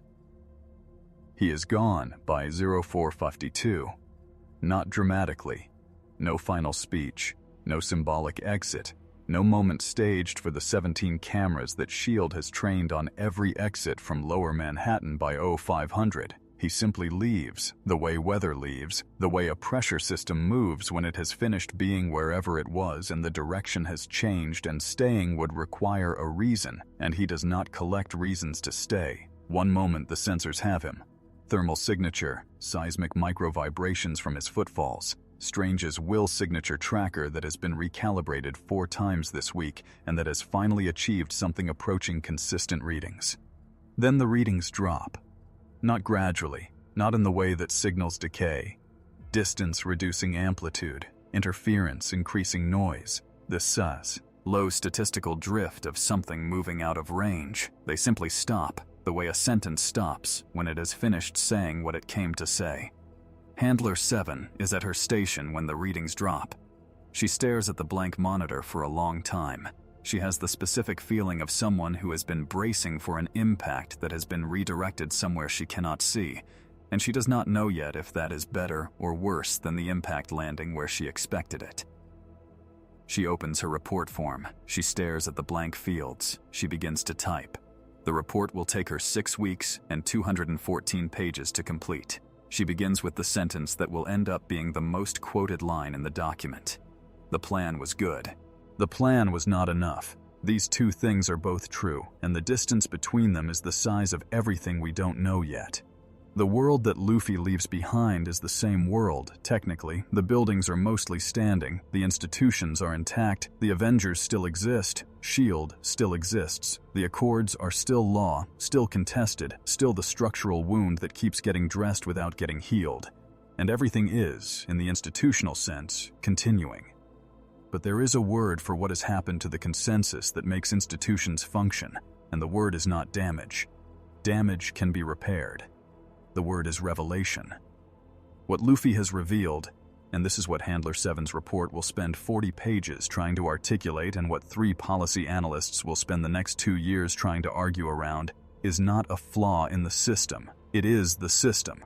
The managed heroism, the oversight frameworks, the careful bureaucratic architecture that Marvel has built over decades to contain the chaos that powered individuals introduce. All of it was always optional. All of it functioned only because everyone inside it agreed, on some level, to treat it as binding. Luffy did not agree. Not defiantly, not ideologically, simply constitutionally. The framework arrived in his vicinity, and he looked at it, and it did not correspond to any category his mind had built, and so it passed through him without landing, the way radio passes through walls that have no receiver, and the system, faced with someone who did not agree, revealed exactly how much of its authority was structural and how much was simply consensus. That revelation cannot be taken back. Consensus, once revealed as consensus, is never fully binding again. The anti-accords movement doubles in 30 days, not through recruitment or organization or the deliberate infrastructure of a Yasas political campaign, through the clip. It is always the clip. Thor going back 30 feet, boots dragging, the structural cameras spiking, and the caption the movement attaches to it, which no one designed and which therefore has the particular viral durability of things that are simply accurate. They tried everything. It wasn't enough. Imagine if he'd wanted to hurt someone. The implication is not about Luffy's power. The implication is about the gap between what the system claims it can do and what it demonstrably can do, made visible in 30 feet of cable and boot drag. And once that gap is visible, it cannot be made invisible by any mechanism the system possesses, because the mechanism for making gaps invisible is authority, and the authority has just been revealed as consensus, and the consensus has just been declined. 3 oversight committee members resign quietly in the following 2 weeks, in letters that cite personal reasons and contain, in their carefully neutral language, the specific exhaustion of people who have been defending a position they no longer fully believe.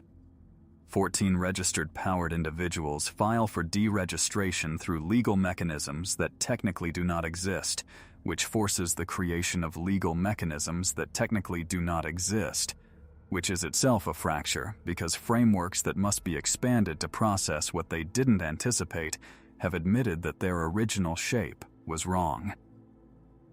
Fisk's reorganization is complete within 3 weeks and is, in the aesthetic sense, beautiful, the kind of beautiful that only things built by people who understand power from the inside achieve, where the beauty is in the invisibility. The operations that looked like captivity have new paperwork now.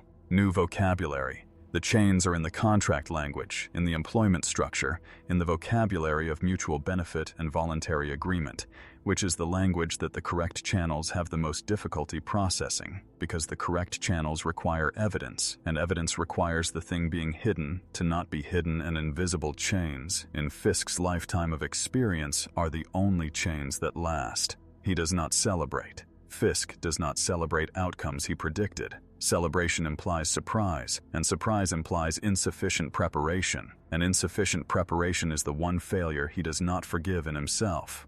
He files it under operational adaptation and moves forward. What he takes from the entire incident is not that Luffy was dangerous. What he takes is a lesson about legibility, that simple public consistent values are the easiest kind to build a maze around. You do not fight a compass. You redesign the terrain. The man who tries to understand Luffy is not Fisk, because Fisk is too intelligent to try to understand. Fisk observes, adapts, survives. The man who tries is someone whose name appears in 11 SHIELD databases under 7 different aliases, and who has built a career on a single irrefutable truth, that every person can be mapped. That understanding someone's history, their wounds, their needs, their fears, produces the lever. He has read Avengers, has found the levers in people who were thought unreadable, has pressed at the exact right moment, has produced the exact predicted outcome. He approaches Luffy's file with the rigor he gives everything. 6 weeks. Every piece of footage, every incident report, every civilian account. He builds the profile with the care of a surgeon, looking, as he always looks, for the wound at the center, because that is strong, in his entire professional experience, is always downstream of pain. Always. Will, like Luffy's, clean and enormous and structurally directional, is scar tissue. It is what people build over the thing that happened that they could not survive any other way. The will is the wound's architecture. Find the wound, you find the will's foundation. Apply pressure to the foundation. Everything above it becomes negotiable. He looks for the wound. He does not find it. Not because the file is incomplete, because it is not there. The pain is documented. Loss, sacrifice, cost, all present, all accounted for. But the pain is not load-bearing. The will does not exist to cover it. The will exists because the will exists, and this is the sentence he writes at 3 a.m. in his private notes in handwriting that embarrasses him slightly in daylight, but that he does not change because it is the only accurate sentence available, is the only person I have ever profiled who is not hiding anything. And I have built every methodology I have on the assumption that everyone is hiding something. It is possible the assumption was always the limitation. Strange spends 6 weeks rebuilding his causal models, and what he finds in the rebuilt architecture is not damage, is not the scar tissue of a universe that has been violated, the way his models initially suggested. It is change, permanent, structural, the kind that a river makes in a valley, not by destroying it, but by insisting year after year on a slightly different path until the valley has learned to accommodate the insistence, and the new path is the valley's shape. Luffy's passage has shifted the causal weight of certain categories of decision, specifically the decisions that involve freedom and confinement and the space between them, in a way that Strange cannot fully quantify and cannot reverse. He sits with the cannot reverse for a long time. He examines it from multiple angles, the way he examines everything that makes him uncomfortable, because discomfort is information and ignoring it is negligence. He admits to himself, alone in the sanctum at 3 a.m., that he is not certain he would reverse it if he could. This admission does not go into any official document. He thinks about it often. He thinks about it the way you think about something that changes the shape of how you see everything else. Not loudly, not constantly, but structurally. The way a shifted foundation changes every room above it without the rooms knowing what changed underneath them. The hospitals handle the aftermath with the particular difficulty of institutions whose tools are designed for the problems they were built to solve and not for the problems that arrived instead. 3 operatives with neurological assessments that return anomalies no one has a diagnostic category for.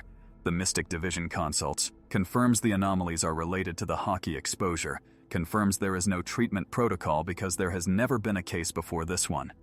The agent from the bridge perimeter with the stress fracture, documented, treatable, present in the injury reports with the flat precision of systems recording what they can measure.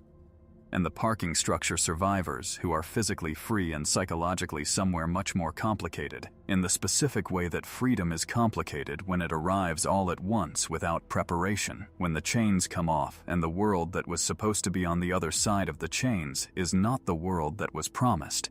One of them gives an interview 3 weeks later to a journalist who has been trying to find the right frame for this story and who will not find it for another year. "He didn't ask if we were okay," she says. "He didn't explain anything. He didn't make a speech. He just broke the door and made sure everyone was standing." She pauses. "I keep thinking about what it means. That the thing that saved us didn't stop to check if we needed saving. He just saw chains. That was enough." The interview gets more engagement than the bridge footage. Handler 7 reads it 4 times. She prints it. She puts it in the file. She does not label it. She does not need to. Handler 7's final report runs to 214 pages and achieves a classification level that means approximately 11 people will read it in its complete form in the next decade. She writes it with the care she has given everything in her career. Precisely, honestly, without the softening language that institutional documents typically require because institutional documents are written to be defensible and her report is written to be accurate, which are different goals that occasionally overlap and frequently do not. The conclusion, which she writes and rewrites 7 times, reads in its final form. Subject UNK Straw 01 represents not a security threat in the conventional sense but an epistemological event. An encounter with a value system so internally consistent and externally uncomplicated that it exposes, by contrast, every compromise embedded in our own. He did not come here to change us. He did not stay to watch the change. He freed people when he saw them in chains and moved on when there were no more chains in front of him. And the reason this feels like an ending is that it isn't one. He is somewhere. He is moving. And somewhere ahead of him, in some city or system that does not know yet that its chains are about to become visible, someone is in a cage. He will find them. He will not ask permission. And when he leaves, we will be left again with the question we cannot stop asking: whether the order we are protecting is worth the cost of what it requires us to ignore. She submits it. She closes her laptop. She looks at the resignation letter on her kitchen table. She picks it up. She holds it for a moment. 'Tis the specific weight of a decision that has already been made and is waiting only for the physical action that makes it real. She signs it. She puts it in an envelope. She goes to bed. She sleeps better than she has in 6 weeks, which tells her something she already knew. The photograph circulates 6 months after the bridge and is shared 4 million times in 72 hours. It is captioned with everything and nothing: rage, reverence, grief, laughter, the particular wordlessness that people reach for when language is insufficient, and reach for anyway, because reaching is the only honest response to something that exceeds the available vocabulary. Handler 7 sees it on a Thursday morning in the apartment she now has time to sit in, drinking coffee without a timeline, and she looks at it for a long time. She does not share it, she saves it. Which is a different thing, and she knows it. Saving is for the things you want to keep for yourself, the things that are too precisely yours to distribute. She looks at the figure in the photograph, the straw hat, the horizon. She thinks about the 11 minutes. She thinks about the 2 seconds of eye contact on the bridge cable. She thinks about the compass needle certainty with which he found her in the crowd and the open, unhurried attention he gave her when he did. No threat, no performance, no awareness of itself as significant. She thinks about what it felt like to be seen by something that sees everything the same way, directly, completely, without hierarchy or agenda. She thinks it was the most honest 2 seconds of her entire professional career. She closes the photograph. She gets up. She pours the cold coffee out and makes a fresh cup. She stands at the kitchen window and looks at the city, the managed, continuous, imperfect, surviving city. And she thinks about what Strange said in his private notes, the line that made it into the interagency summary through channels that were themselves slightly irregular. The fracture is not mage. It is information. It is the world showing us the shape of what it was always missing. She thinks about that. She holds her coffee.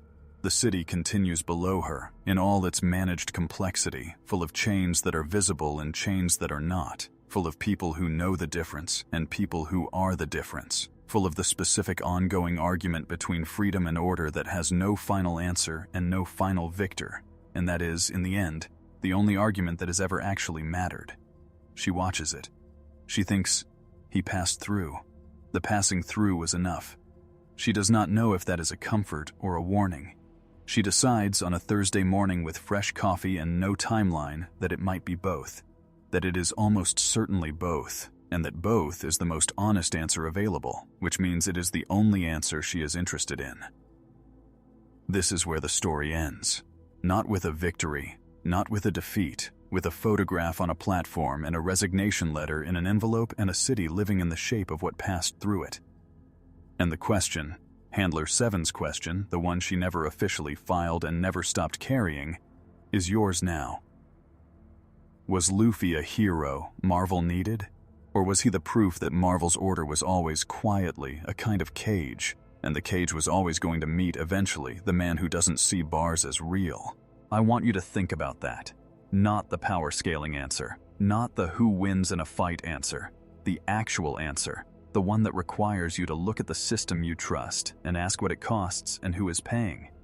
Because here's what I think this story is actually about. Underneath the gear sequences and the hockey collapses and the 30 feet of boot drag and the 7 words, it's about the 11 minutes.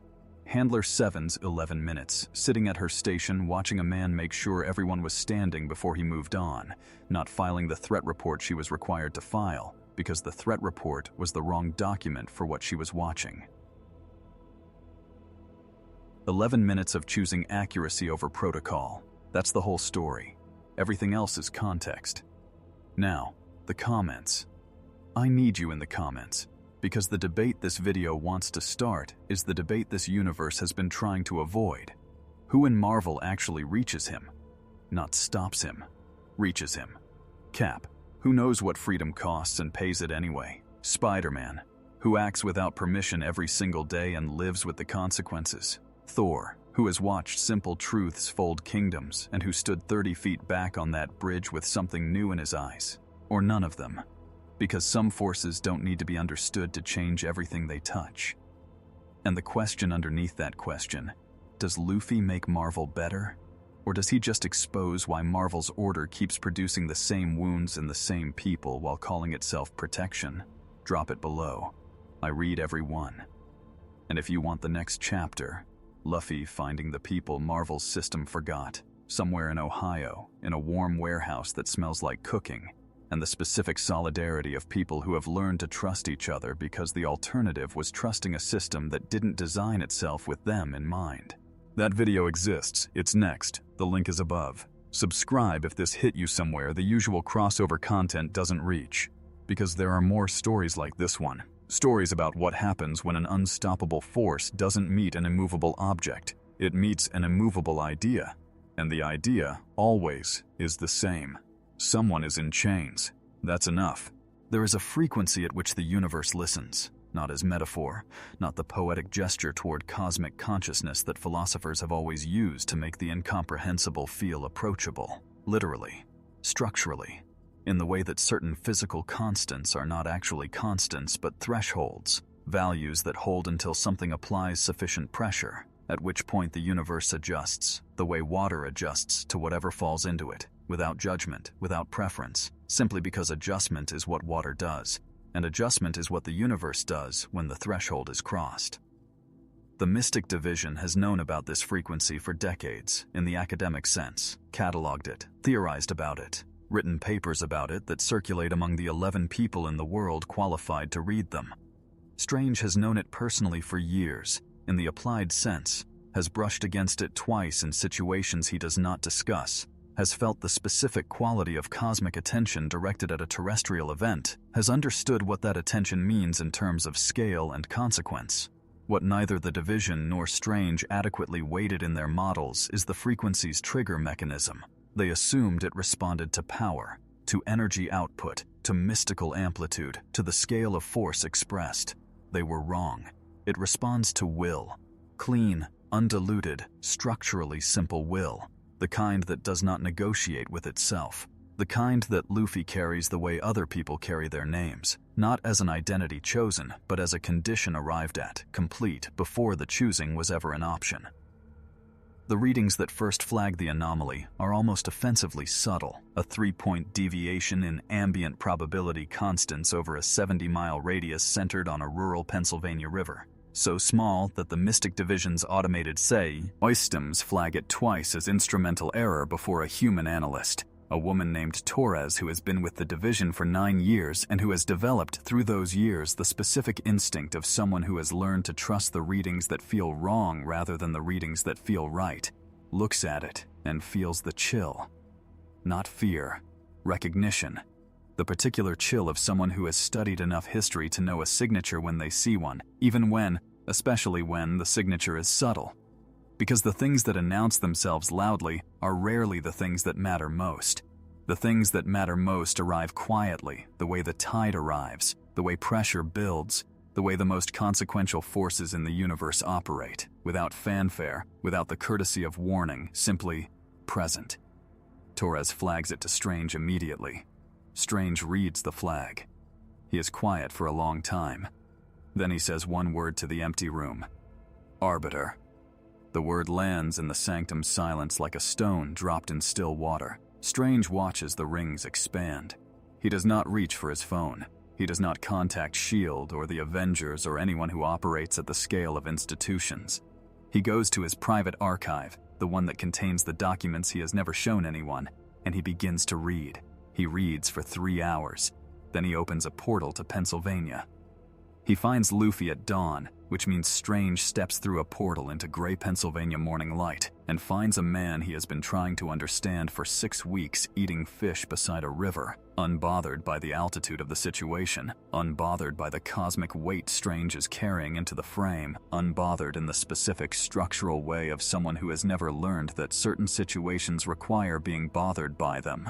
Strange has prepared a speech. 2 days of preparation, because preparation is how Strange manages encounters with things that exceed his models, and this encounter has exceeded every model he has built and rebuilt again. He opens with the sentence he decided was most important. "Something ancient is looking at you," he says. Luffy finishes his fish. He considers this with the seriousness he gives every statement that arrives in the honest register. The register he can detect the way he detects everything that matters, by some mechanism that bypasses analysis and lands directly in the part of him that simply knows. "I know," he says. Strange pauses. This was not the response the speech was designed for. "Is it going to be a problem?" Luffy asks. Strange looks at him. He looks at the river.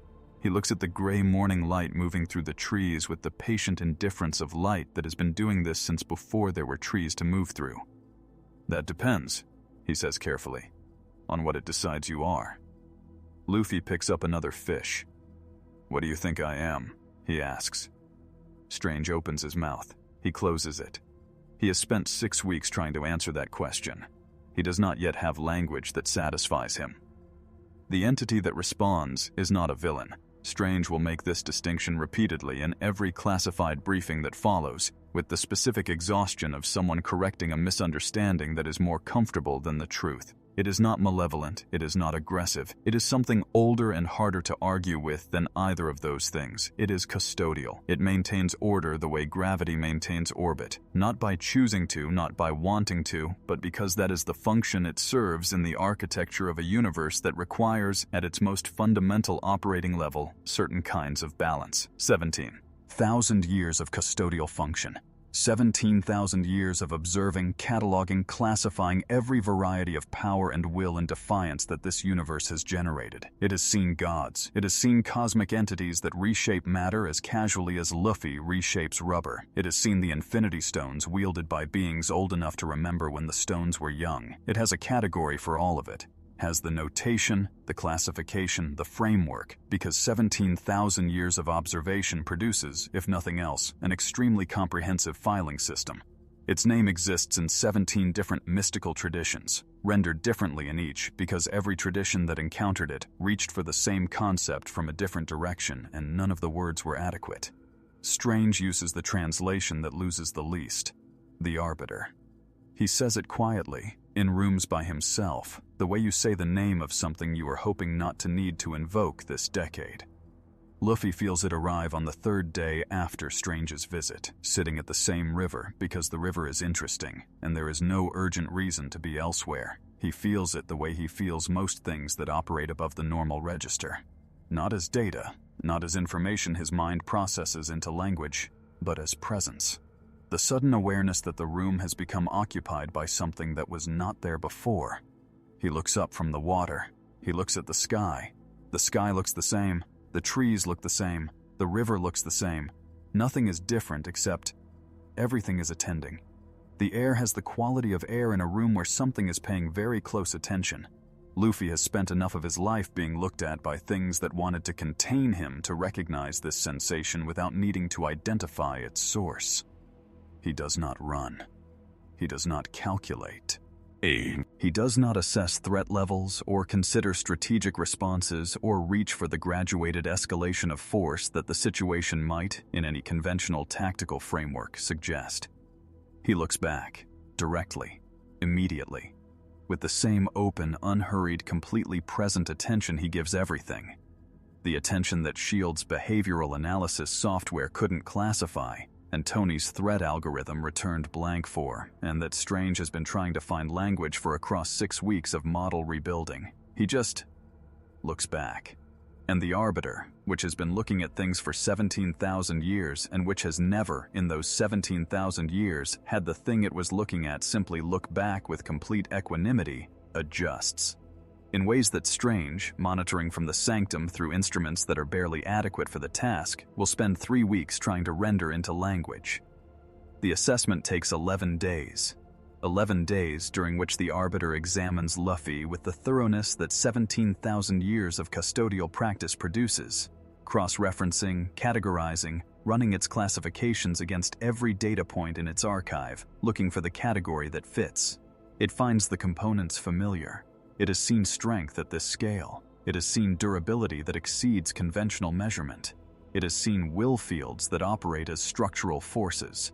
entities whose conviction expressed itself as physical pressure on the nervous systems of those around them. It has seen defiance of institutional order taken to cosmic registers. All of these things, present in the archive, cataloged, classified, filed under the appropriate notation. What it has not seen, what it has never, in 17,000 years of the most comprehensive observation this universe has produced, encountered, is all of these properties in an entity that is not performing them. Every other will it has classified at this scale has been aware of itself as a force, has known at some fundamental level what it was and what it did, and has incorporated that knowledge into its operation, sometimes as pride, sometimes as burden, sometimes as weapon, but always as information the entity carried about itself. Luffy does not carry this information, not because he lacks self-awareness. His self-awareness is, in its way, perfect, because the information is irrelevant to him. He is not free because freedom is his cause. He is not powerful because power is his identity. He is these things the way water is wet, not as a position, not as a performance, but as a condition so fundamental that the concept of choice does not apply to it. The Arbiter has never seen this. It spends 11 days looking at it. Then it makes a decision. The decision is not intervention, not elimination, not containment or redirection or any of the categories Strange's models were prepared for. The decision is recognition. The Arbiter, 17,000 years of custodial function, the cosmic filing system of this universe's entire operational history, looks at Luffy and places him in a category that Strange did not know existed, and that requires Strange to spend the following month rebuilding his models for the third time because the category's existence changes the architecture of everything around it. It is not the category of threats, not the category of assets, not the category of cosmic anomalies, which has a robust filing system that Strange has consulted before. It is a category with a single notation, ancient, geometric, precise, that Strange works at translating for 3 days before he arrives at the English word that loses the least. He writes it on a piece of paper. He looks at it for a long time. The word is exception, not exempt. Ion. Luffy is not above the law in any sense the Arbiter would recognize, because the Arbiter does not deal in above and below, only in within and outside. Exception, a thing that the law was not written to include, a data point that the existing architecture cannot process. Not because it breaks the rules, because the rules were written for a universe that did not contain it, and a universe that did not contain it has, apparently, produced it anyway, which means the universe is more interesting than the Arbiter's 17,000-year model accounted for. The Arbiter files it. It withdraws its direct attention. The probability constants stabilize into a new configuration. Strange, monitoring from the sanctum, watches the stabilization and feels the specific complex emotion of someone who has just received news that is simultaneously the best and most alarming thing they have heard in years. The memo he sends to the Interagency Oversight Group is 12 pages long and classified at a level that makes Handler 7's file look like a public notice. Its essential content is simple and devastating. The cosmic oversight mechanism that maintains universal order has classified Luffy as unprecedented, as an exception, a category that did not exist in its archive before this week. I want to be precise about what this means, because imprecision here could be catastrophic. It does not mean he is safe. Safe is a category that requires the thing in question to be within the existing framework's ability to assess. He is outside the framework. It means the universe has not yet written the rule that applies to him. Until it does, every framework we have, institutional, mystic, cosmic, is operating in a gap. The gap is not dangerous in itself. The gap is information. The gap is the universe showing us the edge of what we understood about what was possible. He reads it back. He adds one line at the bottom, which his assistant will flag as insufficiently formal for interagency distribution, and which Strange will decline to remount. He walked away from the river without asking what the Arbiter decided. He didn't need to know. He already knew what he was. That's the point. That's the whole terrifying, magnificent, irreducible point. Strange, returning through his portal to check the river, arrives to find Luffy already gone. The rock is empty. The river continues. The fish have moved back into their patterns. The only evidence that anything significant happened here is what Strange's instruments show. The shifted probability constants, the new equilibrium, the settled readings that represent the Arbiter's decision reverberating through the causal architecture of the local environment. And one other thing, which Strange notices when he looks at the ground near the rock, a small pile of fish bones, neatly stacked, which is either completely irrelevant or the most human detail in a story that has just been confirmed to have cosmic significance, and Strange decides, standing by a Pennsylvania river at dawn, that it is both. That it is almost certainly both. He takes a photograph of the fish bones. He puts the photograph in the file, his private file, the one labeled Exception in his own handwriting on the tab. He stands by the river for a while. The water moves, the light moves, everything moves in the direction that things move when they are alive, and the morning is present and the horizon is out there waiting. He thinks about what it means that the most ancient oversight mechanism in this universe spent 11 days classifying a man who spent those 11 days catching fish. He thinks about the gap between those two scales of importance, the cosmic and the immediate, the 17,000-year archive and the morning light on the river. And he finds the gap unexpectedly, almost comforting, almost like the gap is trying to tell him something, almost like the gap is the point. 17,000 years. That is how long the Arbiter has been running its archive. 17,000 years of observation, classification, and categorical filing. Every variety of power this universe has produced. Every scale of will, every form of defiance, of order, of the forces that shape what is possible. 17,000 years, one new category, and the category is not unstoppable force, not cosmic threat, not reality-warping anomaly. The category is exception, which means something the existing rules weren't written to contain, something that arrived from outside the framework, something the universe produced without being asked and cannot process through its existing architecture. Here's what I want you to sit with. The thing that Strange is sitting with by that Pennsylvania river. The thing that keeps him standing there longer than he needs to. The Arbiter is not alarmed. That's the part that matters. 17,000 years of managing the architecture of this universe. Managing gods, managing cosmic entities, managing forces that reshape matter and consciousness and the laws of physics. And it encounters Luffy, and it doesn't flag him as a threat. It doesn't initiate containment. It doesn't add him to the category of things that require management. It adds him to the category of things that require a new category. And then it files him, and withdraws its attention, and the probability constants settle into a new equilibrium. Because the Arbiter, apparently, is capable of recognizing something that S.H.I.E.L.D. couldn't classify, and Tony couldn't measure, and Strange couldn't model, that some things don't need to be managed, they need to be noted. Noted as proof that the universe is larger than the frameworks we built to understand it. Noted as evidence that the architecture we thought was complete has room we didn't account for. Noted as the specific, irreplaceable data point of someone exists who is not performing freedom but simply is it, and that someone, apparently, is worth 17,000 years of careful observation updating itself for. Strange goes back to the sanctum. He rebuilds his models, again. And Luffy walks toward Ohio. Because Ohio is where the people the map forgot are waiting. And he doesn't know that yet. He just knows the direction. He just knows the next place to be. And the next place to be is always somehow exactly where someone needs him. That's not strategy. That's not destiny. That's not the grand design of a universe that has just updated its filing system to include him. That's just him. And that somehow is the most cosmic thing about it.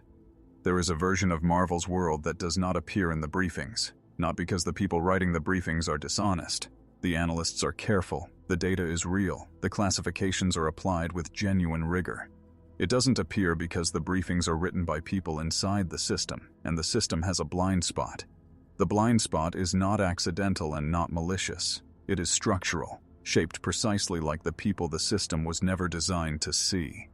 They live in the gaps between jurisdictions, between classifications, between the managed heroism that the Accords framework administers and the managed poverty that exists in its shadow, in the spaces where the protection the system promises does not actually arrive. Powered individuals with no Stark-level resources to make their abilities palatable to institutions that assess ability through the lens of liability. Undocumented people with nowhere to file a complaint because filing requires existing on paper, and existing on paper has costs they cannot afford. Former prisoners who discovered, upon release, that the world had reorganized itself around their absence and had not held a place. They know each other the way people know each other in gaps, through proximity, through shared invisibility, through the specific solidarity of people who have learned that the correct channels lead somewhere that was not designed with them in mind. Handler 7 has been trying to document this world for 3 years. Her documentation is excellent and completely insufficient, the way a photograph of an ocean is lent and completely insufficient.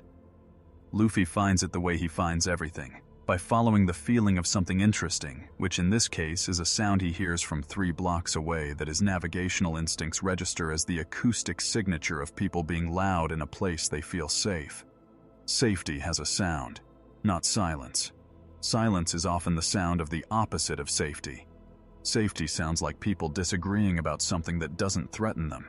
Safety sounds like someone laughing at the wrong moment. Safety sounds like the specific, comfortable chaos of people who have decided, collectively, that this specific space is one where the cost of being themselves is acceptable. He hears this sound 3 blocks away in an Ohio city that the aerial footage never quite captures, and he follows it with the unhurried certainty of someone who has learned to trust this particular compass. He arrives at a warehouse with an unlocked front door. Unlocked because the people inside have made a collective decision that locked doors announce the presence of something worth locking away, and they have enough experience with systems that use locks to keep people in rather than out to find the symbolism of an unlocked door important. He walks in. 37 people look up. A woman named Reyes is the first to speak because Reyes is always the first to speak. Not because she is bold, though she is, but because she has spent 3 years building and maintaining the social architecture of this room, and she understands, with the accuracy of someone for whom misreading a room has consequences, that the first word shapes everything that follows. She looks at the man in the straw hat standing in her doorway.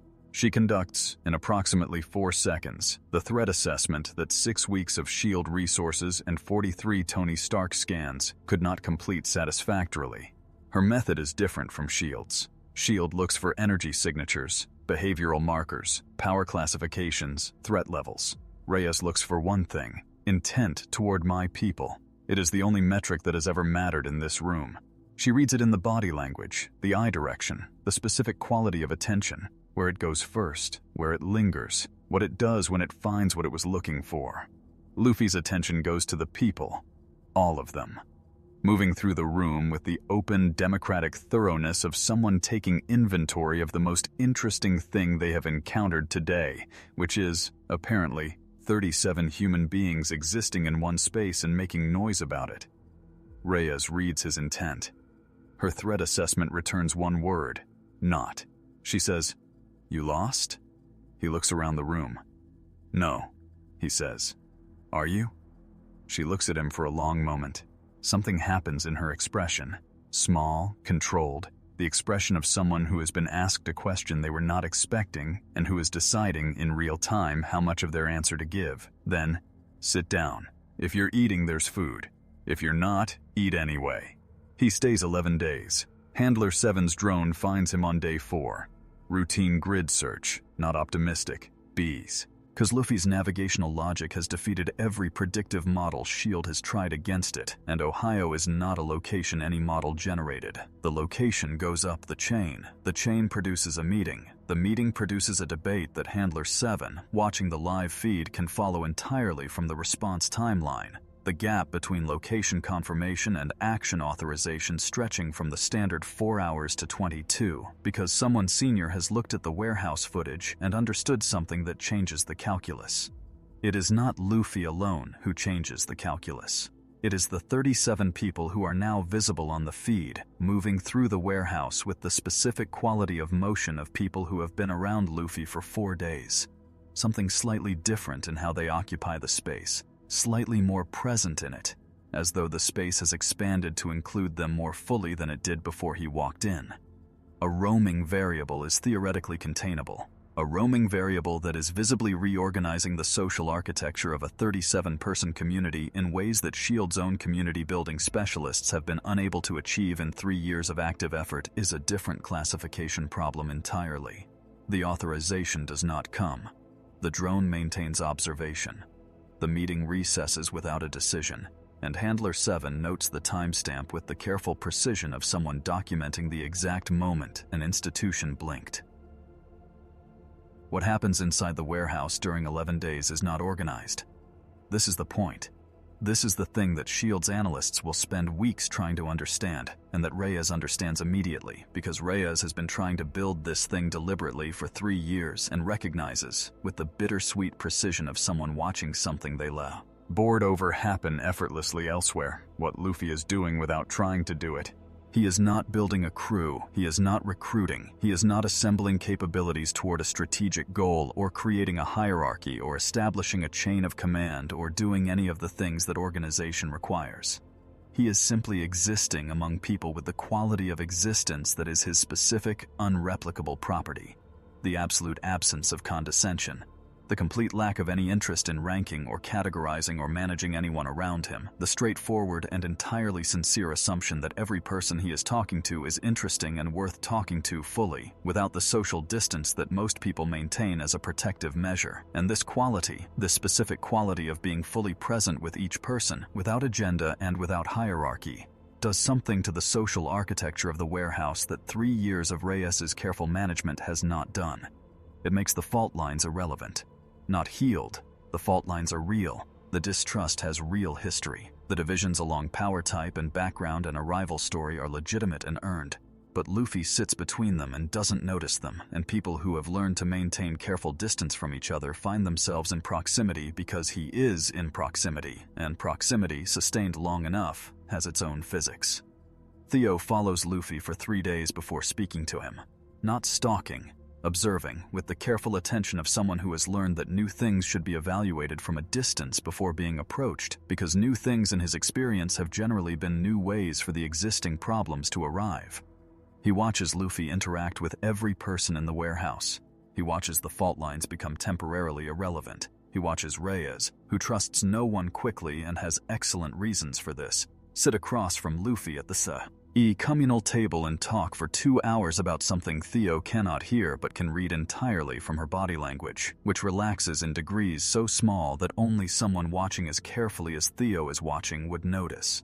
He watches a woman named Carla, who has not spoken to a man voluntarily in 8 months for reasons the warehouse understands and does not discuss, sit 3 seats away from Luffy, and then 2 seats, and then 1, in increments so gradual they seem to happen between observations, until she is next to him and he is telling her something about a fight he once had that makes her laugh, and the laugh startles her slightly, the way laughs startle people who have forgotten they were capable of them.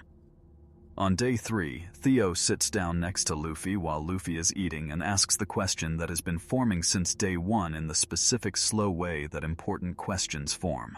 The way water forms, accumulating from many sources until it finds the level it was always trying to reach. "Why are you here?" he says. "Like, what do you want?" He finishes his bite. He looks at Theo, directly, with the compass needle attention, finding the specific person rather than the general direction. He thinks about the question with the care it deserves.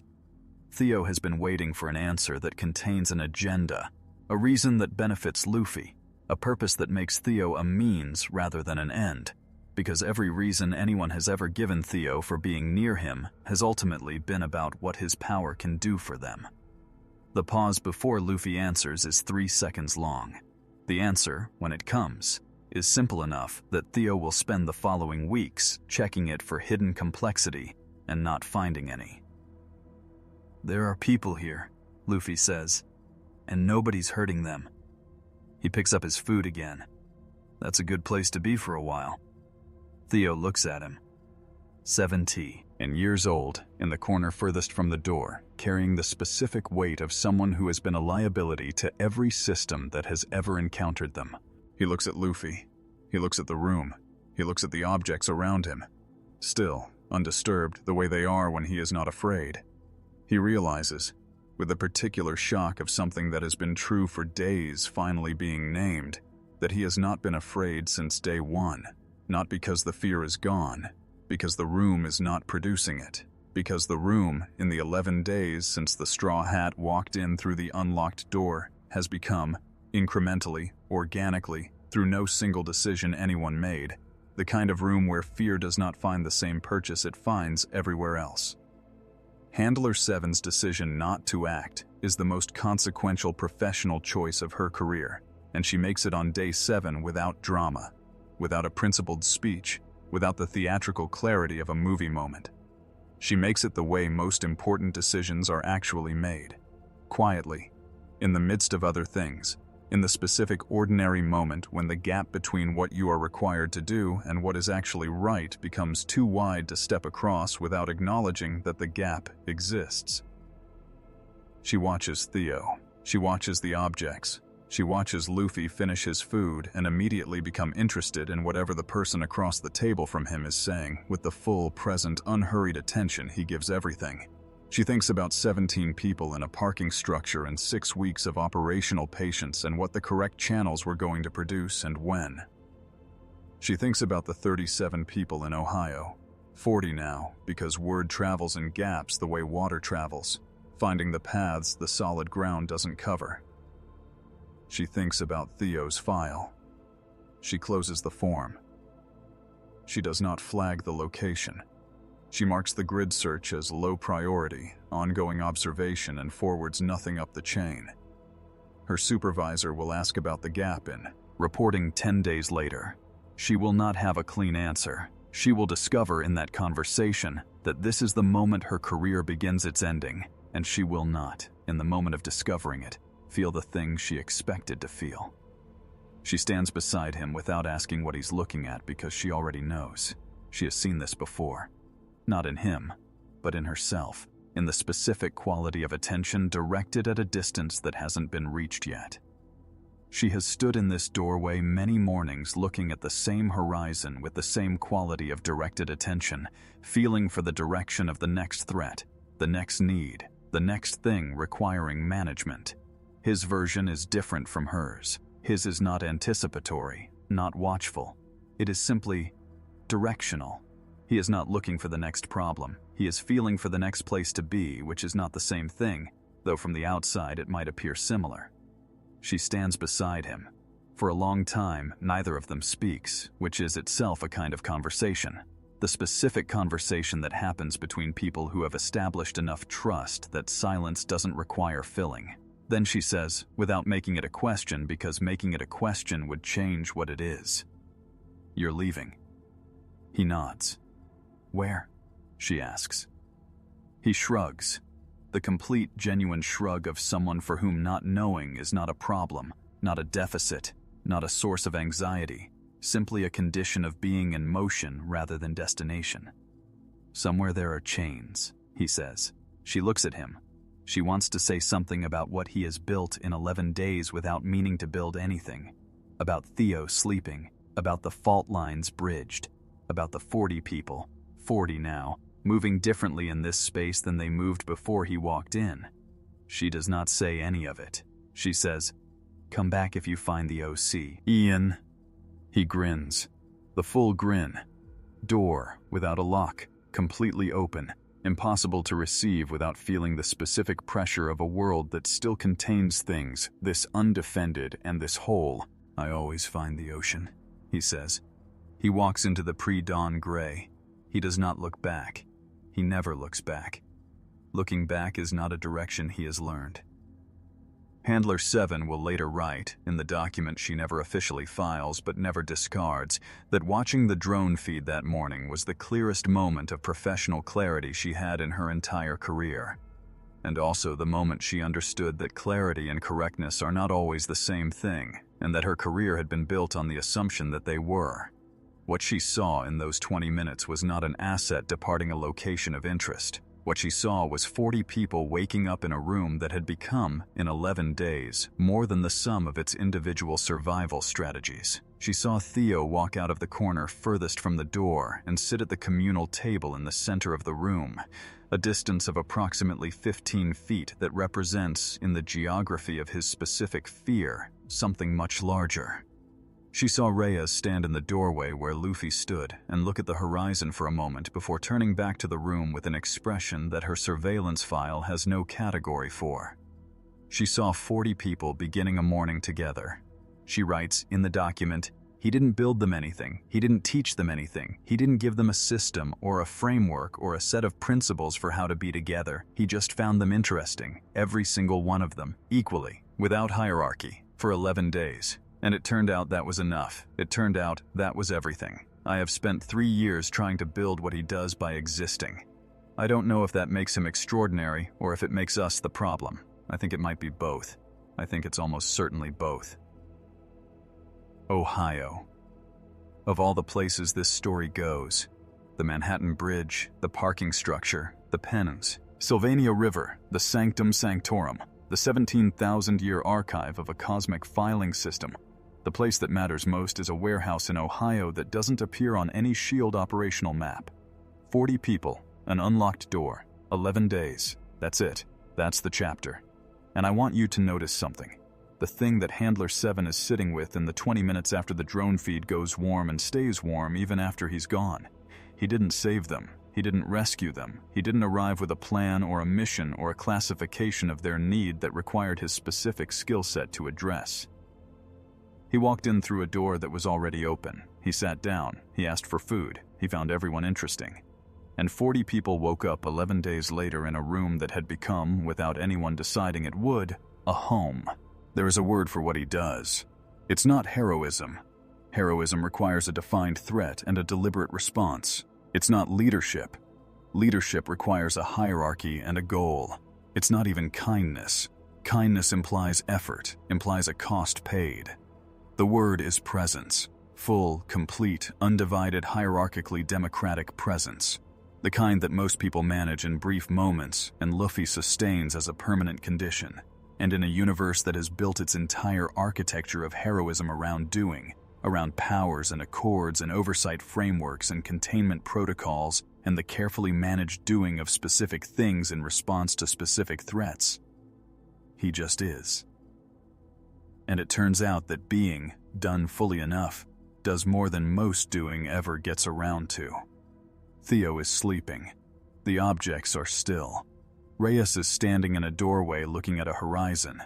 And somewhere west of Ohio, a straw hat is moving toward the next chains. He always finds them. He always will. The question, the one this chapter is actually asking, underneath the warm lighting and the unlocked door and the 11 days, is not about Luffy. It's about the map. The SHIELD operational map we opened on, full of markers and surveillance zones and registered locations. And the gaps. The question is, what else is in the gaps? What else has the map never shown us? How many warehouses and how many Ohios are full of people that the system's attention moves through without landing? And the harder question, if it took a man from another universe entirely, a man who doesn't know the map exists, who navigates by what feels like next rather than what's been designated as important, to find them and sit with them for 11 days. What does that say about the map? Drop that in the comments. I mean it. I want to know what you think the map is missing. Because that question, not the power scaling, not to the cosmic filing system, not the 7 words on the bridge, that question is the one this story is actually about. And the next chapter is where it breaks everything open. 3 months after the bridge, Senator Dianne Walsh of Virginia gives a speech on the floor of the United States Senate that will be replayed, dissected, and argued over in policy journals and protest circles and classified briefings for the next 4 years with equal intensity and entirely different conclusions. The speech is about the Accords. It is always about the Accords. The way certain conversations are always about the thing underneath the thing, the structural wound that keeps getting dressed without getting healed, the question that the framework was built to answer, and that keeps returning, slightly larger each time, to the room that built the framework. But this speech is different from the previous ones in one specific and consequential way. It uses footage, and it uses words, and the words it uses are not the senator's. She reads them slowly, into a chamber full of people who have built careers on the architecture of permission, into the microphone that feeds the C-SPAN feed that feeds every platform that has been waiting for exactly this moment without knowing it was waiting.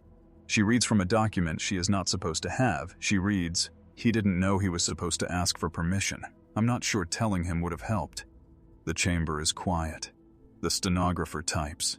The record receives the words. The words, once in the record, cannot be removed from the record, because the record is the one thing in this entire institutional architecture that was designed to be permanent, and permanence is what Handler 7's 11 minutes finally found. The fracture that follows is not a single crack. Structural engineers, the ones S.H.I.E.L.D. quietly consults when it is trying to understand the political damage using the only language that doesn't feel like admission, recognize it immediately as the most dangerous fracture variety. Not the dramatic visible break that announces itself and can be responded to, but the distributed stress pattern. Dozens of hairline separations propagating through a material simultaneously, each one invisible in isolation, each one connected to every other through the substrate, so that the material looks intact right up until the moment the load it was always carrying becomes the load it can no longer carry.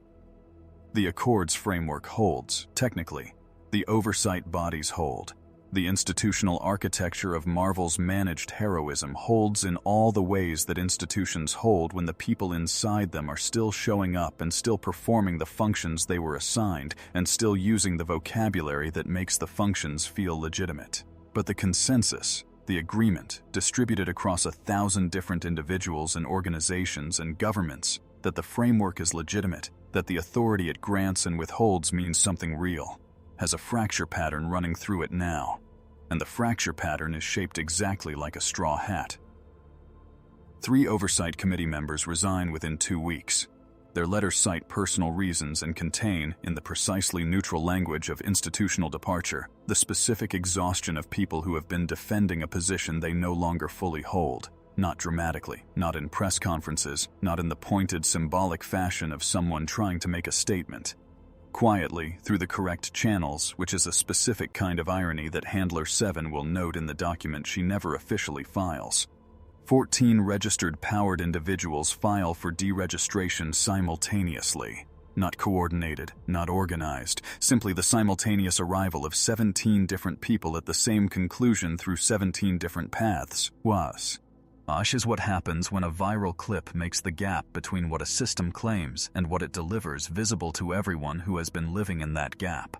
The legal mechanisms for deregistration technically do not exist because the framework was not designed around the possibility that the framework might be declined. The framework must be expanded. The expansion is itself the admission. Handler 7 watches the expansion happen from her apartment with the fresh coffee and the no timeline, and she thinks about Strange's line, "The fracture is not damage, it is information," and she thinks that this specific piece of information is costing exactly the people it should cost, and she finds this neither satisfying nor unsatisfying, but simply accurate.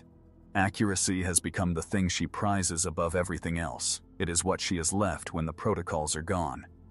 Fisk's reorganization is complete, and its completion is invisible, which is exactly what completion means in Fisk's vocabulary. The operations that looked like captivity wear new clothes now. The clothes of employment, of contract, of the mutual benefit framework that the legal system was built to respect, and that the legal system's own architecture makes extremely difficult to challenge without the kind of evidence that requires the thing being hidden to be visible. He does not celebrate. Fisk celebrates nothing. Celebration is for people who need external confirmation that they have succeeded, and Fisk requires no external confirmation of anything. He files it. He looks at the next item on his agenda, what he carries from the entire Luffy incident, the thing he will reference in his own private thinking for years, the principle he extracts and keeps the way other people keep lessons from books they have underlined, is a single clean insight about the relationship between legibility and leverage. Luffy was perfectly legible. His values were public, simple, and consistent. People should not be in chains. That was the entire code, and that legibility, it should have made him manipulable, made him instead the opposite. because a code that simple and that consistent provides no surface for leverage and every surface for being aimed. Fisk aims him retroactively from the comfort of his completed reorganization at the rivals whose chains remained visible. He did not touch them. He simply ensured that Luffy could see them. The lesson Fisk takes is not about Luffy. It is about his rivals. They were lazy about their chains. He will not make the same mistake. The man who tried to understand Luffy has been sitting with his conclusion for 3 weeks, and the conclusion has not become more comfortable with time. He built his career on a truth. The truth that every person can be read, that every will has a wound underneath it, that the wound is the leverage point, that the leverage point is the key. It worked. It worked on everyone. Avengers, villains, powered individuals whose psychologies were armored with layers of training and trauma, and the specific defensive architecture of people who knew they were being profiled and built accordingly. He found the wound every time, not because he was cruel. He is not a cruel man, and this distinction matters to him more than he usually admits. But because the wounds were always there, and finding them was not cruelty but accuracy, and accuracy was the thing his specific value to the world depended on. He built 6 weeks of work on Luffy's file. He found the pain, documented, real, loss and sacrifice, and the cost of the path taken. He found everything a wound should look like. What he did not find, cannot find, has rebuilt his methodology 3 times trying to find, is the wound as architecture. The pain does not hold anything up. The will does not exist because of it. The freedom is not a structure built over something that could not otherwise be survived. It simply is. And, sitting at his desk 3 weeks after writing none beside the word lever, he arrives at the sentence that changes what he believes about his work. I have spent my entire career assuming that people's strengths are compensations for their wounds, and I have been right about everyone I have ever profiled. Which means either Luffy is the exception, or I have been measuring something real but not something complete, and I am deeply, genuinely afraid that it is the second one. He sits with this for a long time. Then he opens a new file. The file is empty. He stares at it. He does not know yet what he will put in it. He knows only that the thing he puts in it will have to be built differently than everything he has built before. He considers this. He finds it unexpectedly, something close to relief. Tony reads the report in one sitting, which takes 4 hours and 3 cups of coffee that he lets go cold. He reads it the way he reads things that matter, not skimming for the useful parts, but fully, because the useful parts are only useful in context, and context requires the whole document. He reads Handler 7's careful, precise 214-page accounting of what passed through this city and what it cost and what it revealed about the gap between the system's claims and the system's reality. He reads the conclusion, the one about the epistemological event, the one about the order being worth the cost of what it requires, ignoring. He reads the final note, the one her supervisor deleted and that she remembered and that appeared, reconstructed from memory, in the section she filed outside normal channels. He freed a child with the same hand he used to break a tank. He doesn't understand our laws. Maybe that's why he terrifies us, because he makes them look optional. Tony sits with this for a long time. He does not run a scan on it.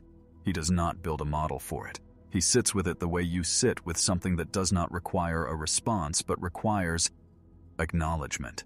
The acknowledgement that the re is a gap, that the gap has a size, that the size has been measured by a woman who spent 6 weeks watching through a drone feed and 11 minutes not filing a threat report and 214 pages being accurate about what she saw, and that the measurement is correct.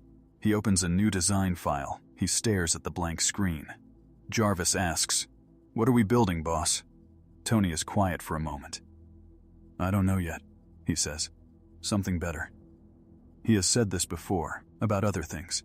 He usually means it. Tonight he means it differently, with the specific weight of someone who has just finished reading 214 pages about the cost of the previous version.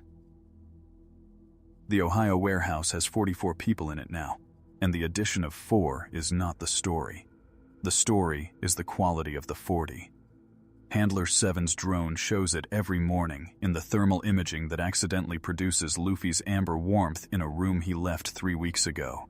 44 people moving through a space that has learned, in 11 days, to hold them differently. Reyes notices it in the architecture, the social architecture, the one she has been carefully building for 3 years, as a set of new load-bearing elements that she did not design and cannot fully explain. The connections between people who were previously divided by the fault lines of power type and background and arrival story are not healed exactly. The fault lines are real and have real history, and pretending otherwise would be the kind of dishonesty that this room, specifically, cannot afford. But they have become navigable, crossable. The distance between one side and the other is now the kind of distance you can choose to cross, rather than the kind that requires pretending it doesn't exist. Reyes thinks about this carefully, over many mornings in the doorway, looking at the horizon Luff I looked at. She arrives at an understanding she will not express to anyone for several months, that what he did in 11 days was not bridge the fault lines. It was demonstrate by completely failing to perceive them that perception was always partly choice, that the fault lines existed in the room's architecture and also in the room's belief about its own architecture, and that one person choosing, simply and completely and without ideology, to find everyone equally interesting for 11 days was enough to make the belief slightly, permanently, optional. She does not know whether to be grateful or unsettled. She decides, standing in the doorway, that both is the honest answer, that both is always the honest answer. Handler 7's career ends on a Wednesday, and it ends not with a dramatic confrontation or a principled resignation speech, but with the specific quiet collapse of something that has been under sustained structural pressure for 6 months and has finally reached the load it cannot carry. The process is procedural, a formal review of the Ohio reporting gap, a meeting with her supervisor and her supervisor's supervisor and a legal representative who is present because the institution requires a legal representative at meetings of this kind, a conversation conducted in the careful, neutral language of institutional accountability that is designed to allow both parties to exit with their dignity intact by pretending the thing being discussed is administrative rather than moral. They offer her a reassignment. Field operations to analysis, full-grade retention, a clean record. The offer is generous by the institution's standards because the institution, whatever its limitations, is not in the habit of being gratuitously punitive to people it needs to believe are aberrations rather than symptoms. She declines. She declines quietly, without drama, without the pointed statement she considered preparing and then decided would be dishonest because the honest version is not pointed. The honest version is just, I can't do the job the way the job needs to be done anymore, and I'm not going to pretend otherwise. She says a version of this. She signs the paperwork. She clears her desk. She takes nothing except the printed paragraph in her coat pocket, which she does not need to take because she has it memorized, but which she takes anyway because some things deserve to be carried physically, rather than only in memory. She reads the paragraph on the bus home. He freed a child with the same hand he used to break a tank. He doesn't understand our laws. Maybe that's why he terrifies us, because he makes them look optional. She folds it. She puts it back in her pocket. She looks out the window at the city. She thinks about Theo sleeping. She thinks about the 44 people in Ohio who are connected to each other in ways they were not connected before, because a man who navigates by what feels like next rather than what has been designated as important happened to feel Ohio as next and walked in through an unlocked door and sat down and found everyone interesting.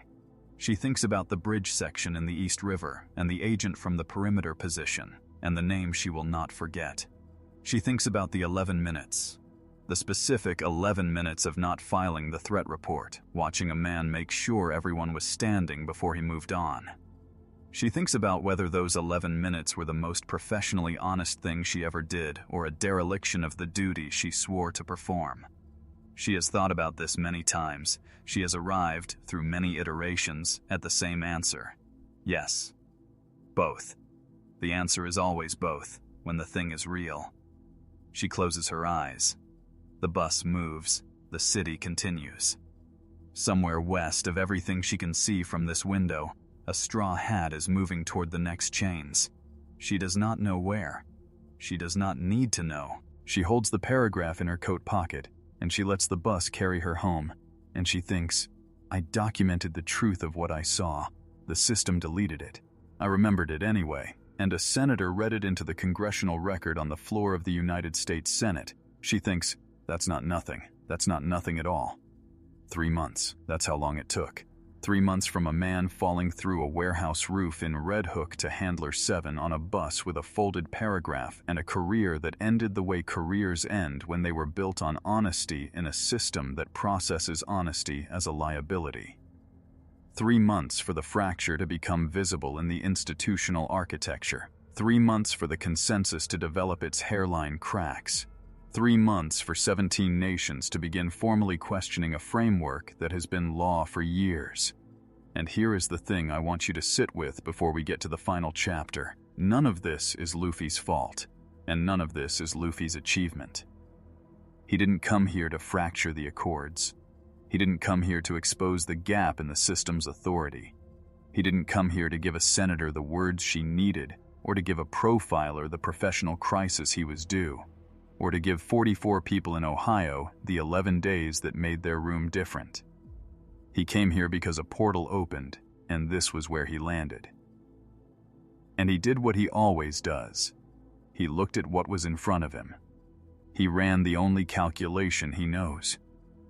He moved in the direction that felt like next. Everything else, the fractures, the resignations, the new category in the Arbiter's archive, the 44 people, the folded paragraph, the 7 words on the protest signs.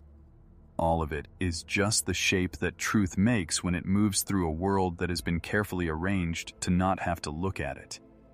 He didn't expose the shape. He was the shape, moving through. And the world it moved through is permanently, structurally, irrevocably different. Not fixed, not healed, not solved. Different. In the specific way that things are different when the truth of what they are has been seen clearly, once, by something that does not know how to see anything else. Handler 7 is on a bus with a folded paragraph. Theo is sleeping. The objects are still. The fracture lines are running through everything. And somewhere, west, always toward the next horizon, the straw hat is moving. The final chapter is next. And it ends the only way a story like this can end. Not with answers, with the weight of the right questions placed carefully in your hands. Stay with me. We're almost there. The photograph circulates 6 months after the bridge through channels that no one successfully traces to an origin point, appearing simultaneously on 17 different platforms in 17 different formats, as though it was always already everywhere and the world simply hadn't noticed it yet.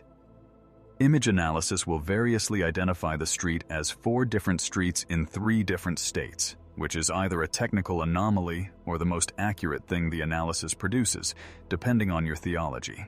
It is shared 4 million times in 72 hours, captioned with the full range of human response: rage, reverence, grief, laughter, the particular wordlessness that people reach for when language is insufficient, and reach for anyway because reaching is the only honest response to something that exceeds the available vocabulary. A museum curator in Chicago prints it and hangs it without a label, which violates 3 institutional policies and generates 1 formal complaint and 47 requests to purchase it. A protest movement in Sao Paulo uses it as their symbol without knowing whose photograph it is, or what city it was taken in, which turns out not to matter, because the thing the photograph communicates does not require that information. Handler 7 sees it on a Thursday morning in her apartment with fresh coffee and no timeline. She looks at it for a long time. She does not share it. She saves it, which is a different thing. Saving is for the things that are too precisely yours to distribute, the things that belong to you specifically and know it. She saves it. She closes the laptop. She holds her coffee. She thinks, there he is. The final formal Avengers debrief on the subject happens 8 months after the bridge, and it has the quality of all conversations that arrive after the relevant decisions have already been made in private. Thorough, procedurally correct, and 8 months late. Tony presents the material summary first because Tony always leads with what can be measured, and the material summary is the part that can be measured. bridge repair costs, operational expenditure across the full 3-month engagement, liability architecture surrounding the parking structure incident, the 3 neurological anomalies still present in the medical files of the operatives who went down during the hockey sequence, the 17 parking structure survivors whose legal status remains, 8 months later, in the specific bureaucratic limbo of people whom the system freed without preparing a place for. He presents it in the clipped, efficient register of someone who has read the 214 pages and is choosing, deliberately, not to let the measurement language carry the full weight of what he measured. He finishes. He closes the file. He does not open another one. He looks at the table. "We're talking about what it cost," Steve says into the specific silence that follows a Tony Stark who has run out of forward momentum. "Are we going to talk about what it was?" Tony looks at him. The room looks at Tony. The soundproofing absorbs 4 seconds of silence. "I don't know what it was," Tony says. This is, everyone in the room understands, the most honest sentence Tony Stark has produced in a formal debrief in 6 years. Nobody writes it in the official minutes. Everybody remembers it. Natasha's contribution to the debrief is 1 page, and the 1 page contains more honest information than the preceding 40 minutes of material summary. She slides it across the table without preamble or explanation because the page explains itself, and she has learned, over a career built on the precise management of information, that adding words to something that does not require words is a form of interference rather than communication. The timeline is accurate. She spent 3 weeks building it, cross-referencing every decision point in S.H.I.E.L.D.'s engagement with Luffy against the internal documentation of the reasoning that produced each decision annotated with 1 word: fear, control, fear, force, hesitation, honesty, collapse. Steve picks it up. He reads it twice. He folds it carefully and puts it in his pocket, which means he is going to think about it for a very long time in the private space where Steve Rogers does his most important thinking, and that whatever he builds from it will not be theoretical. Tony looks at the page before Steve takes it. He reads it. He looks at the word collapse at the bottom. He is quiet for a moment. "The honesty was Handler 7, he says. Not a question. Natasha looks at him. "Yes," she says. "It was." Tony nods once, slowly. The specific nod of someone filing something in the category of things I need to sit with before I know what they mean. The debrief continues. It produces a report. The report is thorough and accurate and 8 months late, and nobody who reads it learns anything from it that they didn't already know, which is the specific failure mode of formal processes that arrive after the truth. Thor's account of the bridge reaches Strange at 3 a.m, 8 months after the bridge, in a conversation that neither of them will document in any official format, and that Strange will record only in his private file, the one labeled Exception, in his own handwriting. Thor does not give this account in the debrief because the debrief is not the right container for what he needs to say, and Thor has enough 1700 years of experience to know that the wrong container destroys the thing it's supposed to hold.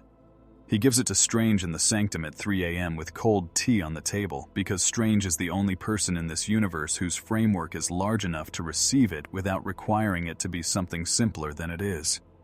"In my long life," Thor says, "I have met warriors and sorcerers and kings and gods and things older than gods. I thought I knew what that category contained. I thought I had seen its full range." He pauses with the weight of someone who knows that the next sentence changes the shape of everything before it. He is not in that category. He contains it. Everything I have ever met that carried that quality. The will, the conviction, the force of simply being what they are without apology. He contains it. And he doesn't know he contains it. Strange waits. Thor looks at his hands. "The not knowing is not innocence," he says. "It is something older than innocence. I do not have a word for it in any language I speak. And I speak 11. Strange thinks about the Arbiter's notation. Exception, he does not say. He thinks it.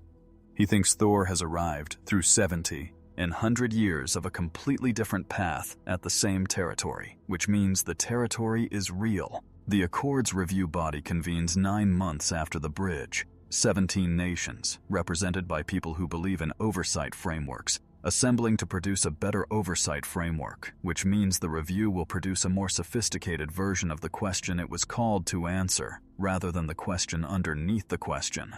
But the review exists. The review was not possible before the bridge, not politically, not institutionally, not in the specific consensus climate of a world that had agreed, quietly and collectively, that the framework was the best available option, and that questioning it was the same as endorsing chaos. That consensus is gone now. The bridge took it. The 7 words took it. Handler 7's paragraph, entered into the congressional record by a senator who obtained it through irregular channels, took it. The review exists because the world has become slightly more honest about the gap, and honesty about gaps is the precondition for closing them, even when closing them requires admitting that they were always there. It will not produce a perfect framework. It will produce a more honest one. Strange watches the first session from the sanctum and thinks, this is what Luffy's passage looks like from the institutional side, not the gear sequence, not the hockey collapses. This. A room of people being slightly more honest about a gap. He thinks, it's enough. It's not everything. It's enough. The final documented sighting is 14 months after the bridge, a harbor town in Oregon where the continent ends and the Pacific begins, and the light has the quality of a world at its western edge, all gray and gold and the specific beautiful exhaustion of things that have traveled a long way. A harbormaster's assistant named Maya sees him from the dock where she is logging the morning's arrivals. A man in a straw hat sitting at the end of the os. A longest pier, legs over the water, looking at the ocean with that expression. She watches him for 20 minutes. She does not call anyone. She does not reach for her phone to take a photograph, which she will find strange later because she is 23 and photographs are her generation's primary language, and the reflex is usually automatic. She just watches. There is something in the quality of his attention toward the ocean that makes the recording impulse feel wrong. Feels like it would interrupt something that does not belong to her. Something that is happening between him and the water and the distance and whatever he left behind and whatever he is moving toward. She watches instead. She gives him the 20 minutes as a gift without deciding to give them. He sits with the ocean for a long time. Then he stands on the dock railing, balancing with the complete absence of concern for the physics of the situation, the way he apparently does everything. And he looks back at the land, just once. The way you look at a place you are leaving that changed you by being passed through, and you want the last image before the distance takes it. She raises her hand. She does not know why. The impulse arrives before the thought, which is how the most honest impulses always arrive. She just raises her hand. He sees her. The grin, the full one, door without a lock, completely open, impossible to receive without feeling the specific warmth of a world that still contains something this whole. And he raises his hand back. Then he steps off the railing, and the Pacific takes him in the direction the Pacific goes when you follow it far enough, which is everywhere, which is nowhere specific, which is the only direction that has ever made sense to him. Maya gives her account to 3 journalists, one SHIELD analyst, and a philosopher named Dr. James Okafor, who has been writing a paper about Luffy for 6 months and who will spend 2 more years revising it before abandoning the academic format entirely and publishing it as something that resists easy classification. Not a paper, not an essay, not a letter, though it has qualities of all 3. It begins, "He did not come here to save us. He came here because this was where the world put him, and he did what he does, and the doing was enough." It ends. The question he leaves behind is not about him. It was never about him. The question is about the gap between the world as it is managed and the world as it is, between the order we protect and the cost of protecting it, between the chains we justify and the chains he simply broke. He didn't show us the gap.